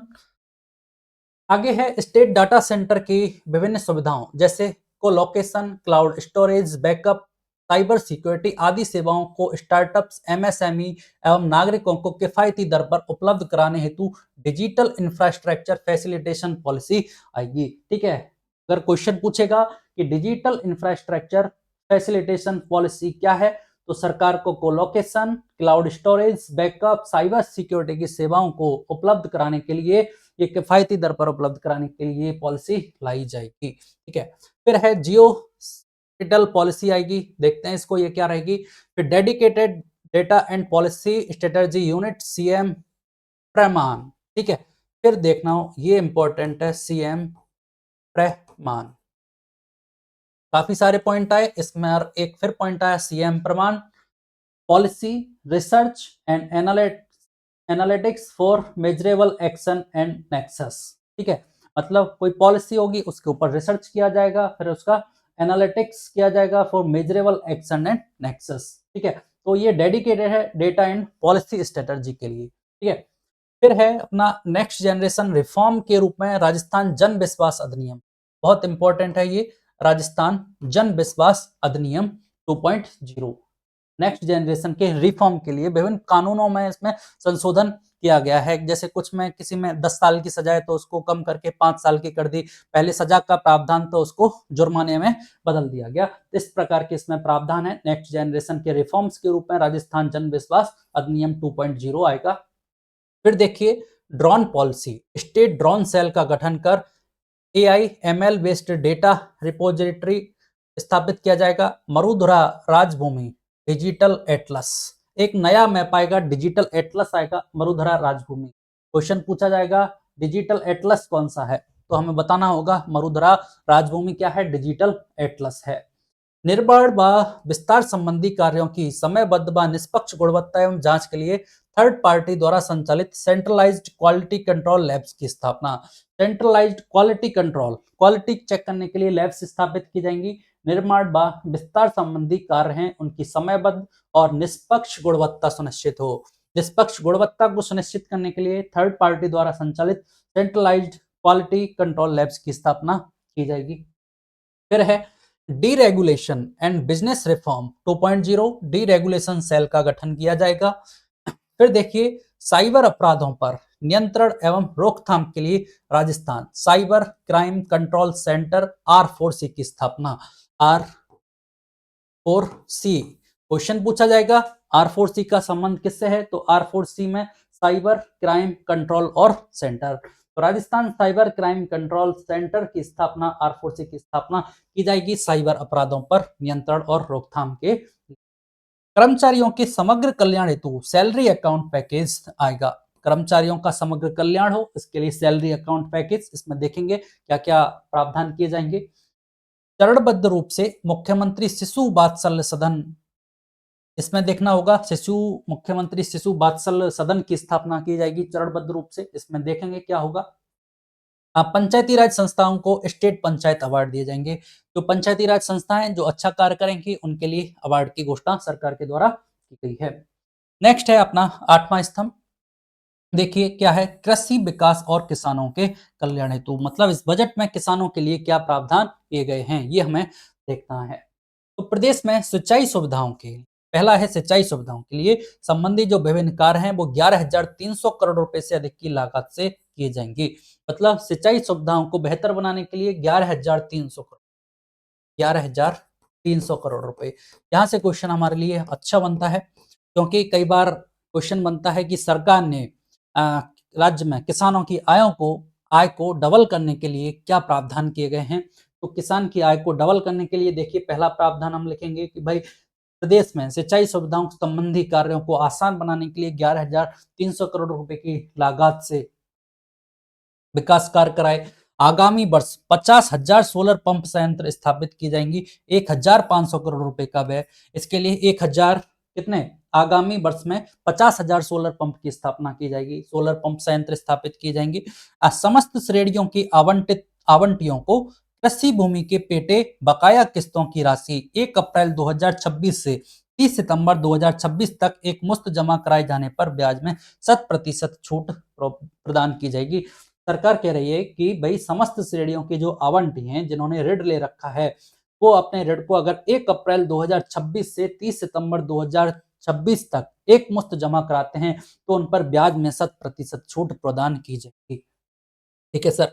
फिर देखिए विभिन्न कृषि यंत्र यथा पावर टिलर, डाइसप्लो, कल्टीवेटर, हैरो, रिएपेटर आदि हेतु 160 करोड़ रुपए का अनुदान है। लगभग 50,000 कृषक, मतलब लगभग 50,000 जो कृषक हैं उनको लाभान्वित किया जाएगा।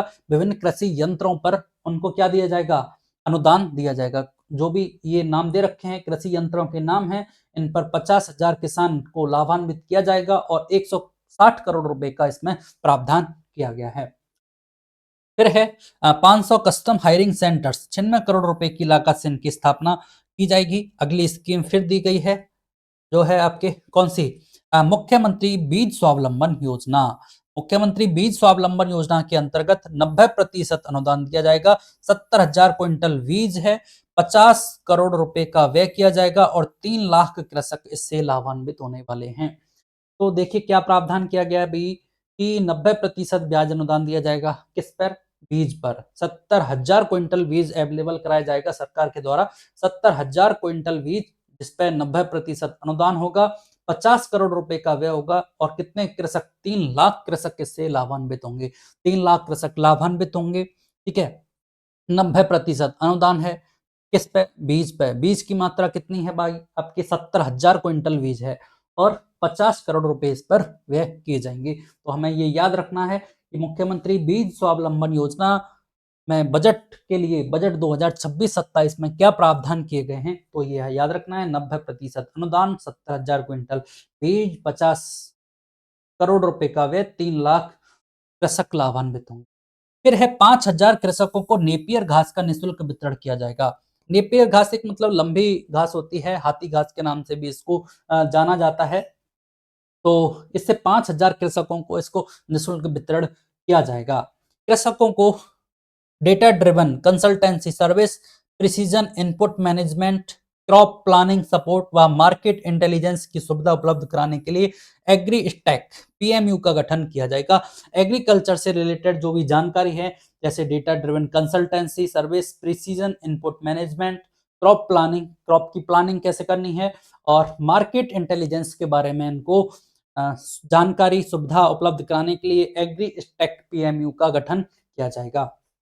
फिर है नॉलेज एनहांसमेंट प्रोग्राम के अंतर्गत आगामी 3,300 किसानों को, मतलब कितने, 3,300 किसानों को इससे लाभान्वित किया जाएगा। नॉलेज एनहांसमेंट प्रोग्राम, कृषि के क्षेत्र में नॉलेज बढ़े इसके लिए किसानों को राज्य से बाहर एक्सपोजर विजिट कराई जाएगी। तो कितने लाभान्वित होंगे इससे, 3,300 किसान इससे लाभान्वित होंगे। ये हमें याद रखना है। ठीक है, तो कुछ पॉइंट आए हैं, इनको अपन सारे पॉइंट, जितने भी पॉइंट्स आ रहे हैं उनको अपन जो एग्जाम पॉइंट ऑफ व्यू से इंपॉर्टेंट है उनको एक जगह कलेक्ट करेंगे, उसके बाद उनसे रिलेटेड जितने भी क्वेश्चंस बन सकते हैं उन क्वेश्चंस का डिस्कशन किया जाएगा। उसके बाद अपन आर्थिक समीक्षा डिस्कस करेंगे चैप्टर बाय चैप्टर, और उनसे रिलेटेड जितने भी क्वेश्चंस बनेंगे उनको डिस्कशन अपना जारी रहेगा। ठीक है, चलिए।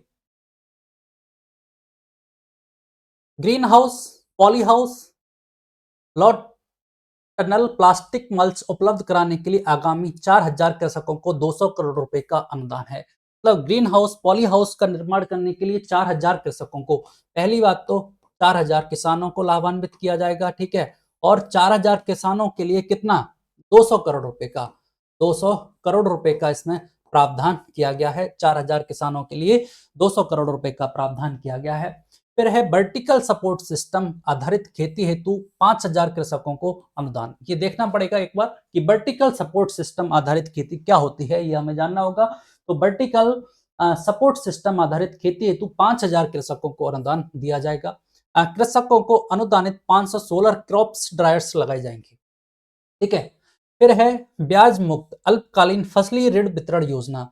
मतलब किसान को क्या है, हर बार अलग फसल लगानी है, उस फसल के लिए बीज चाहिए, उसको सिंचाई करनी है, और विभिन्न प्रकार के जो खर्चे हैं, जो छोटे छोटे खर्चे हैं, उन खर्चों की तुरंत पूर्ति के लिए अल्पकालीन ऋण प्रदान किया जाता है।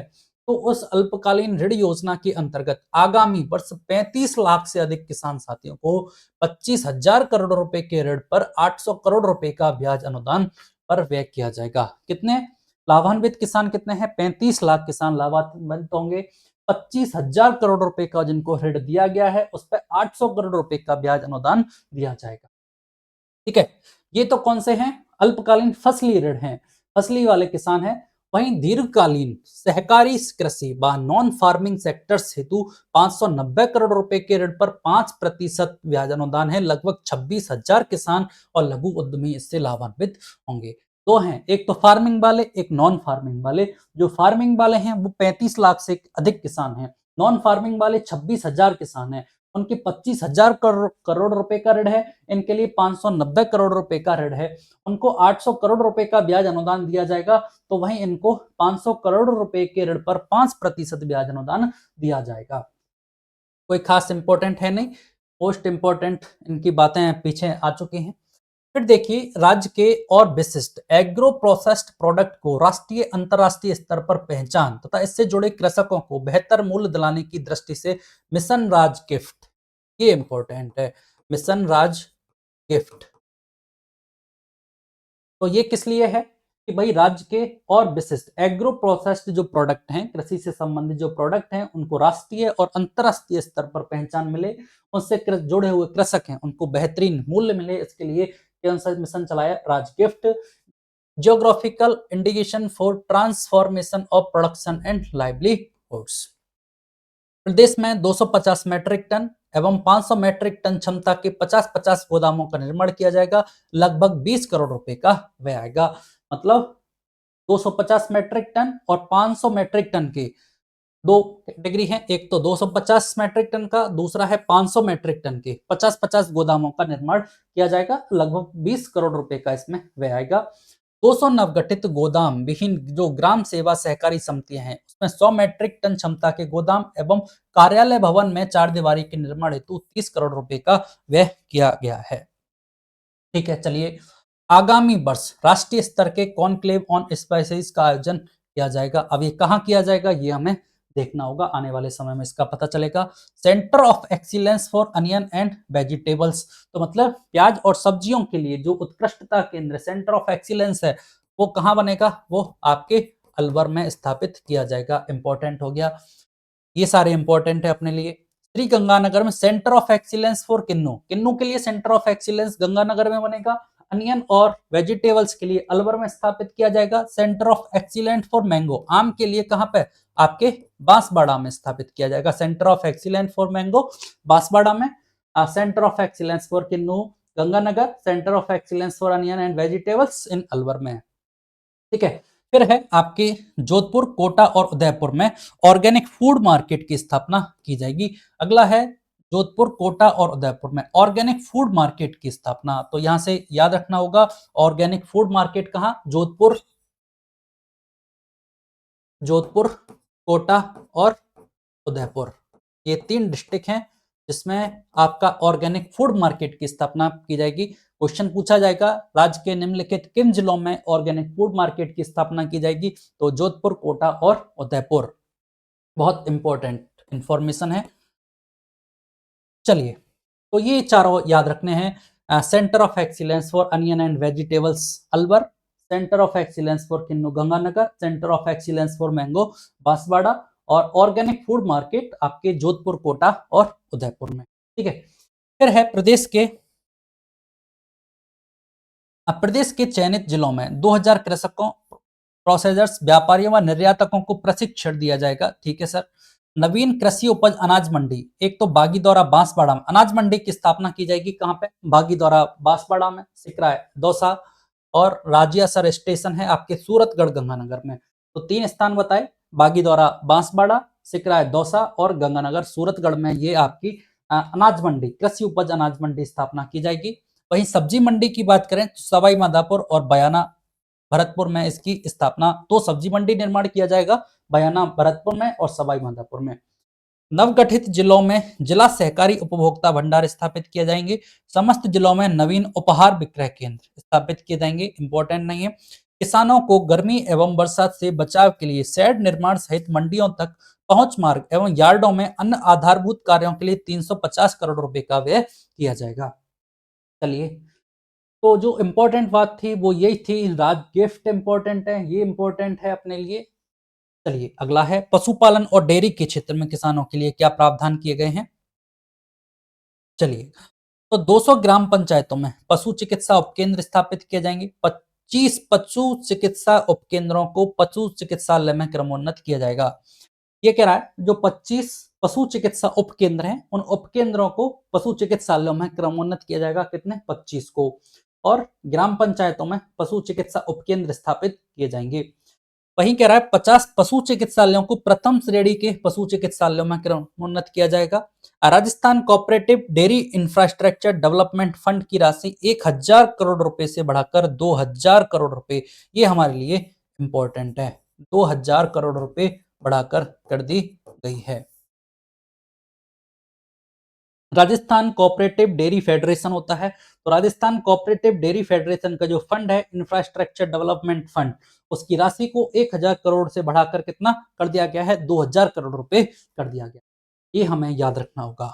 चलिए,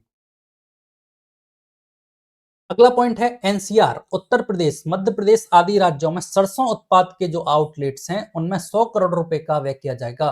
ठीक है, तो एनसीआर हमारा जो जो पूर्वी राजस्थान के जिले हैं, अलवर, भरतपुर, इन जिलों में सरसों का उत्पादन होता है।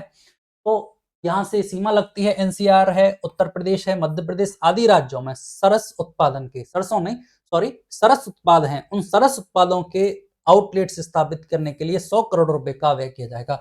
गलती से सरसों पढ़ लिया था, ये है सरस उत्पाद है, सरस उत्पादों के आउटलेट स्थापित किए जाएंगे।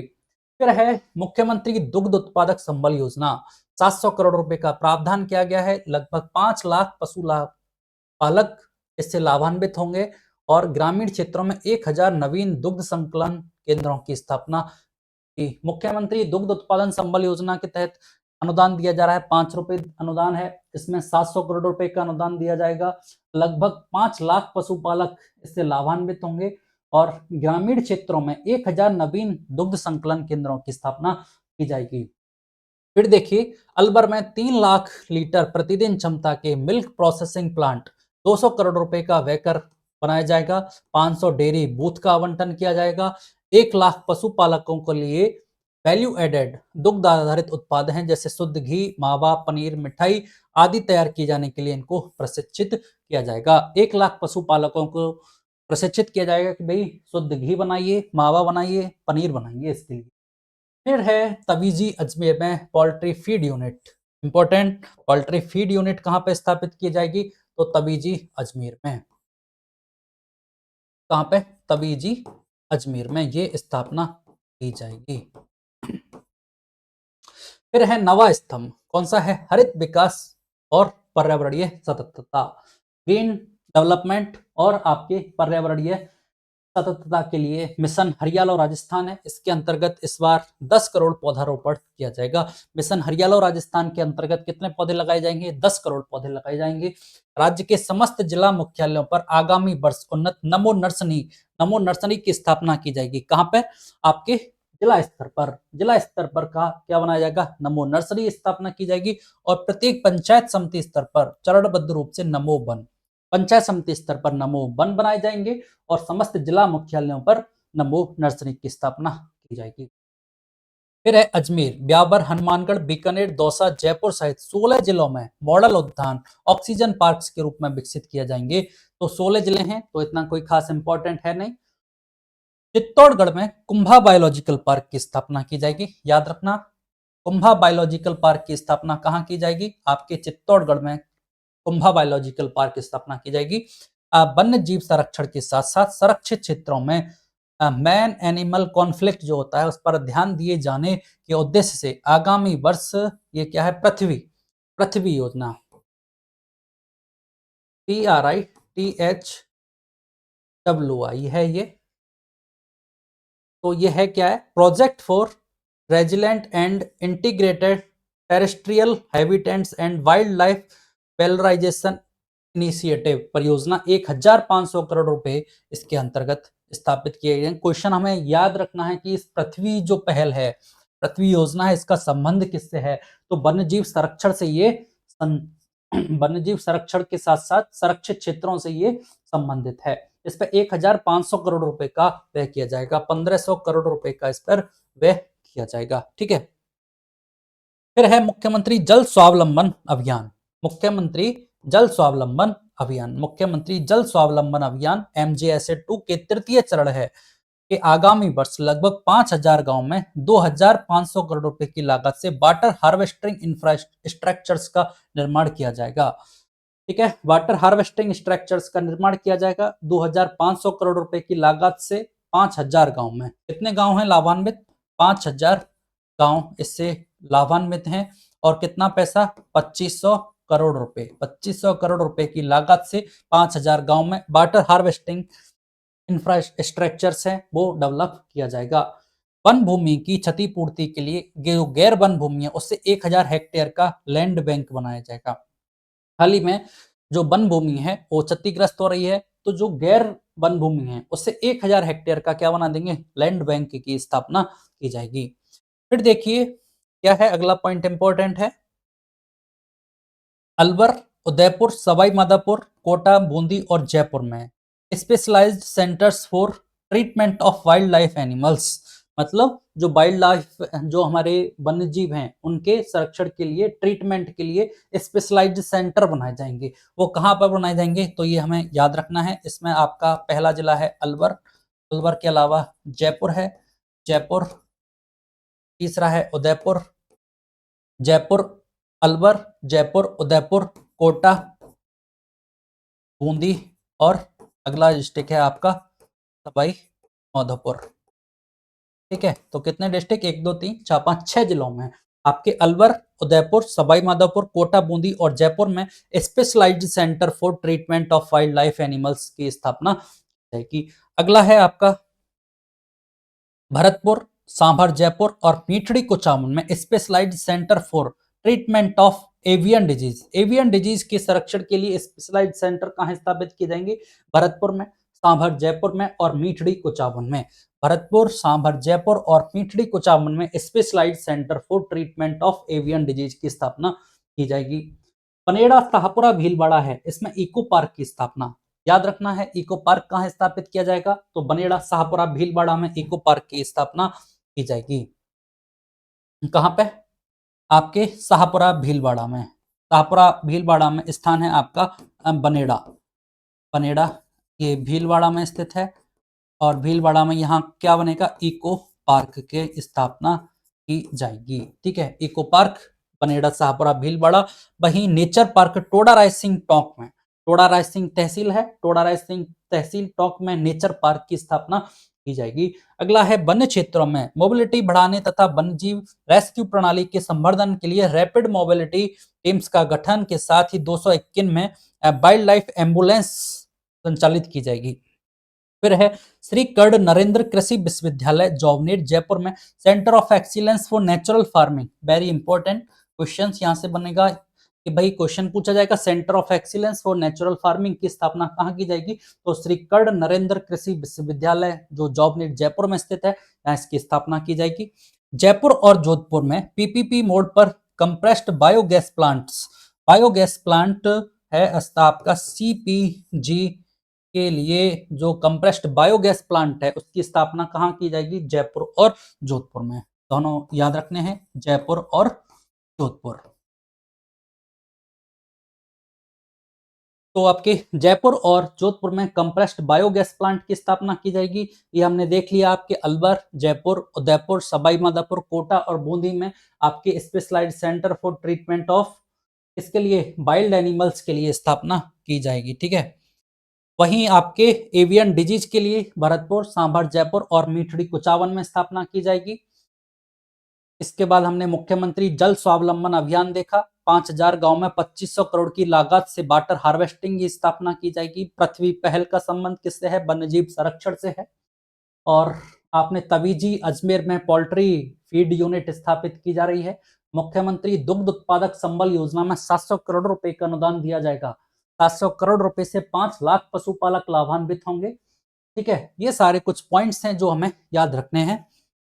चलिए अगला, पर्यावरण संरक्षण एवं प्रदूषण को नियंत्रण के लिए रिसर्च एंड डेवलपमेंट हेतु जयपुर में स्टेट ऑफ द आर्ट प्रयोगशाला स्थापित की जाएगी। याद रखना है, पर्यावरण संरक्षण और प्रदूषण कंट्रोल के क्षेत्र में रिसर्च एंड डेवलपमेंट हेतु जयपुर में स्टेट ऑफ द आर्ट प्रयोगशाला कहाँ स्थापित की जाएगी, आपने पर्यावरण संरक्षण के लिए जयपुर में ये प्रयोगशाला स्थापित की जाएगी। फिर देखिए एनसीआर क्षेत्र में थानागाजी, अलवर, बहरोड, नीमराणा, कोटपुतली बहरोड में, ये जिला है कोटपुतली बहरोड, जिसमें नीमराणा में और तिजारा, खेरथल तिजारा जिले में, तिजारा में और बयाना भरतपुर में continuous ambient air quality monitoring station CAAQMS की स्थापना 20 करोड़ रुपए की लागत से की जाएगी। तो क्वेश्चन बनता है कि भाई continuous ambient air quality monitoring station मतलब एयर क्वालिटी की मॉनिटरिंग के लिए ये स्टेशन बनाए जाएंगे, इनकी स्थापना कहाँ की जाएगी, तो खेड़तल तिजारा। इंपॉर्टेंट बात ये, पहले तो ये एनसीआर में स्थापना की जाएगी।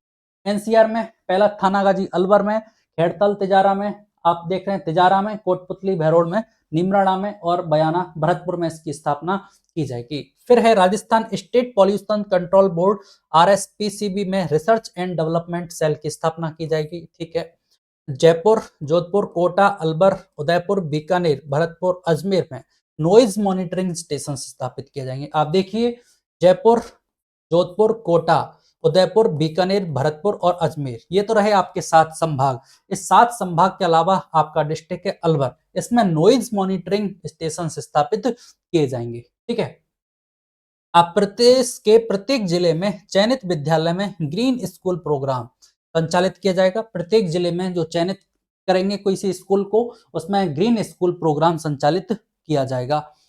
ठीक है, फिर चलिए समस्त जिलों में सप्ताह के लिए क्लोज्ड कन्वेंशन डिस्क्रिमिनेशन फर्नेस की स्थापना की जाएगी। सप्ताह के लिए व्यवस्था की गई है। किसानों को कार्बन क्रेडिट्स दिलवाकर प्रोत्साहन राशि उपलब्ध कराने के लिए राज्य में पहली बार कार्बन क्रेडिट पायलट प्रोजेक्ट आएगा। कार्बन क्रेडिट पायलट प्रोजेक्ट आएगा, किसानों को कार्बन क्रेडिट्स दिलाकर प्रोत्साहन राशि उपलब्ध कराने के लिए राज्य में पहली बार। ठीक है, देखते हैं ये क्या रहेगा। प्रदूषण को कम करने तथा इंडस्ट्रियल वेस्ट वाटर है उसके समुचित उपचार हेतु common effluent treatment plant CETPs को स्थापना करेंगे। वह बालोत्रा सहित अन्य स्थानों पर CETP निर्माण हेतु 1000 करोड़ रुपए का व्यय किया जाएगा। इसमें बालोत्रा का नाम स्पेशली रूप से दिया गया है। CETP की स्थापना कहाँ की जाएगी, पहले बालोत्रा में होगी, उसके बाद अन्य स्थानों पर इसकी स्थापना की जाएगी। तो बालोत्रा को तो इन्होंने नाम दे ही दिया। फिर नगरीय निकायों हेतु सॉलिड वेस्ट मैनेजमेंट की पॉलिसी आएगी। ठीक है, ये हमारे हुए 9 स्तंभ। अगली बार हम पढ़ रहे हैं अपना लास्ट स्तंभ जो बजट का है 10वां स्तंभ, 2047 तक $4.3 ट्रिलियन की मजबूत अर्थव्यवस्था। जो 10वां स्तंभ है हमारी इस बजट का, वो है 2047 तक जो विकसित राजस्थान का लक्ष्य था, उसमें अर्थव्यवस्था को कितना बनाना है, $4.3 ट्रिलियन की। राजस्थान की जो अर्थव्यवस्था है उसको 4.3 ट्रिलियन डॉलर की अर्थव्यवस्था बनाना है। इसके लिए क्या प्रयास करेंगे? हमारा ध्येय है कि strategic financial planning, financial stability व सिटीजन सेंट्रिक सुशासन को सुदृढ़ करें, जिससे राजस्थान विकसित एवं आदर्श के राज्य के रूप में स्थापित हो। राजस्थान एक आदर्श राज्य के रूप में स्थापित हो, इसके लिए स्ट्रेटेजिक फाइनेंस के लिए प्लानिंग करेंगे, फाइनेंशियल स्टेबिलिटी होगी, सिटीजन सेंट्रिक सुशासन को सुदृढ़ किया जाएगा। कृषि बजट प्रावधानों में गत वर्ष की तुलना में 7.59% की वृद्धि की गई है। वेरी इंपॉर्टेंट लाइन है, क्वेश्चन पूछा जाएगा गत वर्ष की तुलना में, बजट प्रावधान में कितने प्रतिशत की वृद्धि की गई है? तो 7.59% की इसमें वृद्धि की गई है। कृषि बजट जो प्रावधान है उनमें गत वर्ष की तुलना में 7.59% की वृद्धि की गई है। ठीक है, फिर है हमारे द्वारा निवेश प्रोत्साहन, जो रिप्स योजना है, निर्यात संवर्धन, लॉजिस्टिक्स, टेक्सटाइल, वस्त्र, एमएसएमई, उद्योग संवर्धन जैसी जो प्रगतिशील नीतियां हैं उनको लागू किया जाएगा और प्रदेश का इन्वेस्टमेंट क्लाइमेट इससे बेहतर होगा। ठीक है, तो बहुत इंपॉर्टेंट है। पहला पॉइंट हमें विशेष रूप से ध्यान रखना है कि 2047 तक राज्य की अर्थव्यवस्था को कितना ट्रिलियन बनाने का लक्ष्य रखा गया है? तो 4.3 ट्रिलियन बनाने का लक्ष्य रखा गया है। इसके लिए क्या क्या प्रावधान किए गए हैं? तो ये कृषि जो बजट प्रावधान है उसको गत वर्ष की तुलना में 7.59% की वृद्धि की गई है। हमारा जो रिप्स योजना है, निवेश प्रोत्साहन योजना है, निर्यात संवर्धन प्रोत्साहन योजना है, और जो लॉजिस्टिक्स है, टेक्सटाइल, वस्त्र है, एमएसएमई है, इन सब नीतियों को प्रदेश में लागू किया जाएगा। चलिए अगला पॉइंट देखते हैं। ये कुछ कर प्रस्ताव संबंधी बिंदु हैं, इसमें भी कुछ दिया गया है। वाणिज्यिक कर के प्रावधान बताए गए हैं, पंजीयन एवं मुद्रांक विभाग के लिए बताए गए हैं। जैसे आप देखिए कि माननीय मुख्यमंत्री श्री भजनलाल शर्मा जी के नेतृत्व में सरकार का आर्थिक विकास को गति देने हेतु आमजन, किसान, श्रमिक, युवाओं, उद्यमियों पर कर के भार को यथा संभव न्यूनतम रखने का विजन रखा गया है। इस बजट में कर के क्या प्रावधान है कि भाई टैक्स है वो इन लोगों के ऊपर न्यूनतम हो, कर में स्थिरता हो, प्रक्रिया में सरलता हो, प्रशासन में पारदर्शिता हो, उस कर नीति का ये मूल आधार है। अगर पूछा जाए कि भाई कर नीति का मूल आधार क्या है, तो वो है कर में स्थिरता, प्रक्रिया में सरल और प्रशासन में पारदर्शिता, कम बोझ, अधिक भरोसा और तेज फैसले के सिद्धांत पर इजी ऑफ डूइंग बिजनेस, निवेश, नवाचार और रोजगार को प्रोत्साहन देना है। निवेश को प्रोत्साहित करना है, इजी ऑफ डूइंग बिजनेस, व्यापार करना प्रदेश में इजी हो, नवाचारों को प्रोत्साहन देना है। प्रधानमंत्री श्री नरेंद्र मोदी जी के मार्गदर्शन में लागू बिजनेस रिफॉर्म एक्शन प्लान के अंतर्गत राजस्थान को टॉप अचीवर श्रेणी का दर्जा मिलना चाहिए। ठीक है, देखो वाणिज्यिक कर के क्या प्रावधान है। जीएसटी 2.0 से आवश्यक उपभोग की वस्तुओं और सेवाओं पर कर कम होने और व्यापारियों की अनुपालन लागत घटने से कीमतों में कमी और महंगाई पर नियंत्रण होगा। टैक्स जीएसटी जो टैक्स पेयर्स हैं उनकी सुविधा के लिए अपीलीय प्राधिकारी के यहाँ ऑनलाइन सुनवाई का मॉड्यूल और रजिस्ट्रेशन जैसी अपीलों को प्राथमिकता के आधार पर 60 दिन में निस्तारण होगा। ठीक है, जीएसटी जो टैक्स पेयर्स हैं उनकी जो समस्या है उनका निस्तारण कितने दिन में सुनिश्चित करना है? 60 दिन में उस समस्या का समाधान सुनिश्चित करना है। ठीक है, देखिए पंजीयन एवं मुद्रांक विभाग ई स्टाम्प ऑनलाइन एनीविया रजिस्ट्रेशन के माध्यम से पंजीयन सेवाओं का सरलीकरण एवं समयबद्ध निस्तारण किया जाएगा। ई रजिस्ट्रेशन व्यवस्था के तहत पक्षकारों के ई वेरिफिकेशन हो, स्लॉट बुकिंग हो, ऑनलाइन पंजीयन हो, डिजिटल प्रमाणित प्रतियां प्राप्त करने की सुविधाएं शीघ्र प्रारंभ की जाएंगी। तो हमें याद रखना ये ई रजिस्ट्रेशन है, ई स्टाम्प है, इन सबको सभी 106 पूर्णकालिक जो उप पंजीयक कार्यालय हैं उनको मॉडल के रूप में, कार्यालय के रूप में विकसित किया जाएगा। फिर देखिए एमएसएमई उद्यमियों को सभी वित्तीय संस्थाओं एवं सभी प्रकार के ऋणों पर स्टाम्प ड्यूटी की दर है 0.125% और अधिकतम 10 लाख रुपए, अधिकतम 10 लाख रुपए तक, और 0.125 जो प्रतिशत है उसका प्रावधान किया गया है। ऋण दस्तावेजों पर पंजीयन शुल्क की दर को 1% से घटाकर कितना 0.5% तथा अधिकतम 1 लाख रुपए किया गया है। परिवहन विभाग में क्या है, घोषणा की गई है। देखिए 16.5 मैट्रिक टन से भारी मालवाहक वाहनों पर दे मोटर व्हीकल टैक्स के प्रतिरूप प्रतिवर्ष भुगतान के साथ साथ एक बार भुगतान का भी विकल्प है। मतलब 16.5 मैट्रिक टन से जो भारी मालवाहक वाहन है उन पर जो मोटर व्हीकल टैक्स लगता है उसके प्रतिवर्ष भुगतान के साथ साथ एक बार भुगतान का भी विकल्प दिया गया है। चलिए अगला, वाहन जनित वायु प्रदूषण को नियंत्रित करने के उपायों के तहत 6 वर्ष पुराने जो परिवहन है और 15 वर्ष पुराने गैर परिवहन वाहनों पर दे ग्रीन टैक्स की दरों का पुनरीक्षण किया गया है। मतलब दो तरह के वाहन है, एक तो आपके गैर परिवहन और एक परिवहन वाले, जो 6 वर्ष से पुराने हैं, और गैर परिवहन 15 वर्ष से पुराने हैं, उन पर ग्रीन टैक्स की जो दर है उनका पुनरीक्षण किया गया है। अन्य राज्यों से राजस्थान में स्थायी रूप से लाए गए गैर परिवहन वाहनों के पंजीकरण पर मोटर व्हीकल टैक्स में 50% छूट प्रोवाइड की गई है। खान और पेट्रोलियम विभाग में देखिए, खातेदारी भूमि खनन पट्टों एवं क्वारी लाइसेंस के बीच स्थिर क्रमशः 1 हेक्टेयर एवं 0.18 हेक्टेयर से कम सरकारी भूमि का खनन क्वारी प्रयोजन के लिए आवंटन में प्रावधान है। ये कोई खास एग्जाम के पॉइंट ऑफ व्यू से इतना इंपॉर्टेंट है नहीं। आगामी वित्तीय वर्ष में 10 ब्लॉक्स 1000 अप्रदान खनिज प्लांटों की नीलामी प्री एम्बेडेड क्लियरेंस के साथ होगी। एम सैंड के न्यूनतम 25% उपभोग को चरणबद्ध रूप से 50% तक बढ़ाया जाना सुनिश्चित किया गया है। तो ये हमारे लिए इंपॉर्टेंट है। एम सैंड का प्रयोग वर्तमान में किया जा रहा है, कितना 25% किया जा रहा है, और इसको कितना करना है, बढ़ा के 50% पर इसको पहुंचाना है। खातेदारी भूमि में खनन पट्टा आवंटन हेतु आवेदक के समय देय प्रीमियम राशि 40% से घटकर 30% की गई है। खनिज विभाग का पुनर्गठन एवं खनिज अभियंताओं एवं भूवैज्ञानिकों के 15 नए कार्यालय खोले जाने के साथ साथ 10 एएमई जो कार्यालय हैं उनको एमई कार्यालयों में परिवर्तित किया जाएगा, क्रमोन्नत किया जाएगा। एआई तकनीक का उपयोग कर critical and strategic mineral exploration को बढ़ावा देना है। चलिए, पर्यावरण संतुलन के साथ सुरक्षित और वैज्ञानिक खनन कार्य को बढ़ावा देने के लिए स्टार रेटिंग व्यवस्था दी जाएगी। पर्यावरण संतुलन के साथ सुरक्षित और वैज्ञानिक खनन कार्य, खनन कैसा हो, वैज्ञानिक तकनीक पर आधारित हो और सुरक्षित हो, पर्यावरण संतुलित हो, इसके बढ़ावा लेने के लिए क्या स्टार रेटिंग व्यवस्था का प्रावधान किया जाएगा।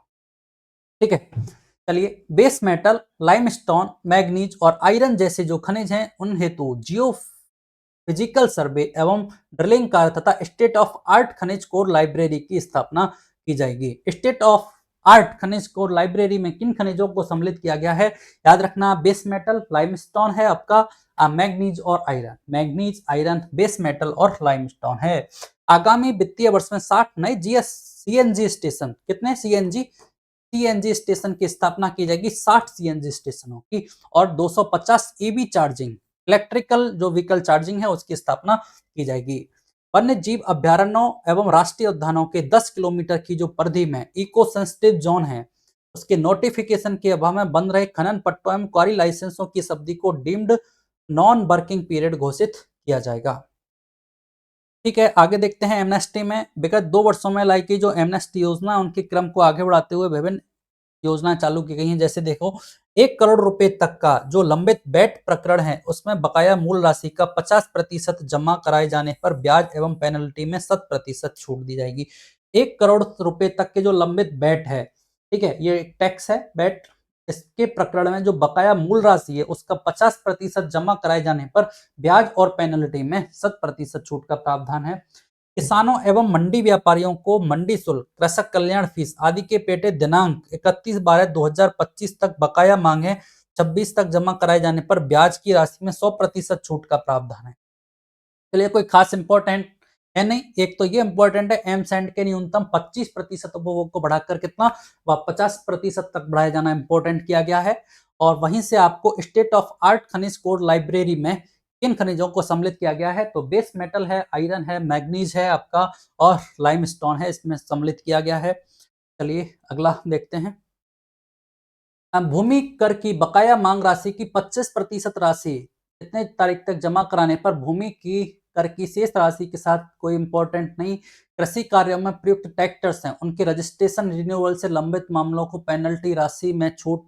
ठीक है, ठीक है, चलो इनको एक बार के लिए छोड़ते हैं। उद्योग और वाणिज्य में देखिए कि वर्ष 2047 तक राज्य की जीडीपी को 4.3 बिलियन तक पहुंचाने का संकल्प है और इससे उद्योग एवं सेवाओं का योगदान जीडीपी के 80% से अधिक होना क्या है, हमारे लिए बहुत इंपॉर्टेंट हो जाता है। उद्योग और वाणिज्य में क्या प्रावधान किए गए हैं, हमने देखा 2047 तक राज्य की जीडीपी को कितना बनाना है, $4.3 ट्रिलियन, बनाना है और इसको पहुंचाने में क्या करना है कि जो उद्योग और सेवा क्षेत्र है, उद्योग और सेवा क्षेत्र है, उनके जो योगदान है जीडीपी में उसको 80% से अधिक होना निश्चित किया गया है। 80% से अधिक होना, इसको आपके सेवा और उद्योग क्षेत्र का जो योगदान है वो जीडीपी में 80% से अधिक होना चाहिए। निवेशकों और उद्यमों के लिए सिंगल विंडो 2.0 प्लेटफॉर्म होगा। इसके अंतर्गत एक आवेदन और एक डिजिटल ट्रैक के माध्यम से सभी विभागीय स्वीकृतियां प्रदान की जाएंगी। विभिन्न विभागों में निरीक्षण एवं जांच व्यवस्था को रिस्क बेस्ड बनाया जाएगा। Renewable energy, e vehicle, green hydrogen और ग्रीन मैन्युफैक्चरिंग जैसे क्षेत्रों में युवाओं को आधुनिक कौशल प्रदान कर रोजगार से जोड़ने हेतु एनर्जी ट्रांजिशन स्किलिंग क्लस्टर्स की स्थापना की जाएगी। Rajasthan OPDP policy, ODOP policy, one district one product policy के तहत एक्सपेंशन हेतु ऋण लेने वाली जो इकाई है उनको भी 10% मार्जिन मनी असिस्टेंट किया जाएगा। रिप्स के तहत कुछ प्रावधान किए गए हैं, इनको हमें देखना होगा भाई। रिप्स योजना जो संचालित है, ठीक है, राजस्थान इन्वेस्टमेंट प्रमोशन स्कीम है। इन्वेस्टमेंट को प्रमोशन करने के लिए उसमें कुछ कुछ और प्रावधान किए गए हैं, जैसे टेक्सटाइल उद्योग है उसको पेरोल सब्सिडी के रूप में असेट क्रिएशन इंसेंटिव का एक अतिरिक्त विकल्प दिया गया है।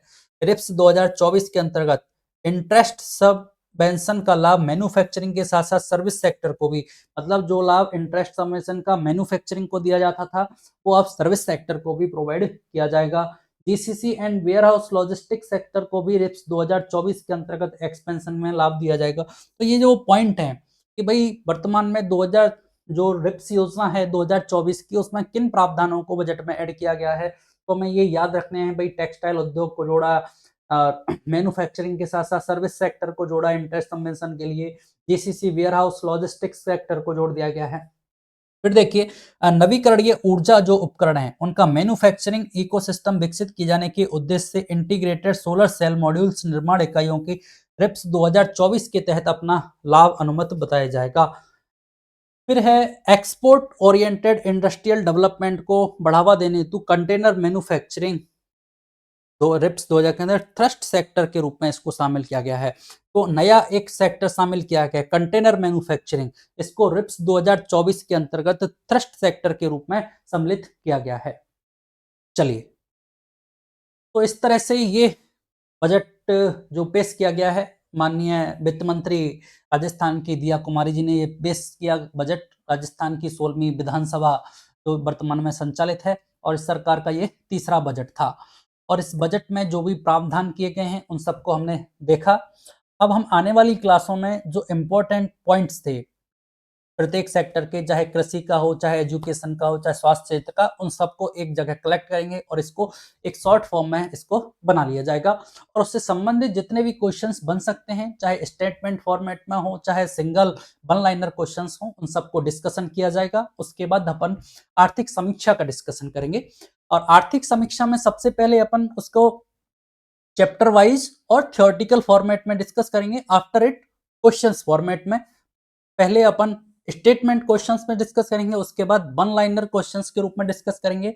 इसके साथ साथ जो एग्जाम्स के पॉइंट ऑफ व्यू से जो एग्जाम में आए हुए क्वेश्चंस हैं उनके बेस पर इस जो आर्थिक समीक्षा है उससे कौन से क्वेश्चंस पूछे जा सकते हैं, कौन से क्वेश्चंस बनाए जा सकते हैं, उसका भी डिस्कशन करेंगे।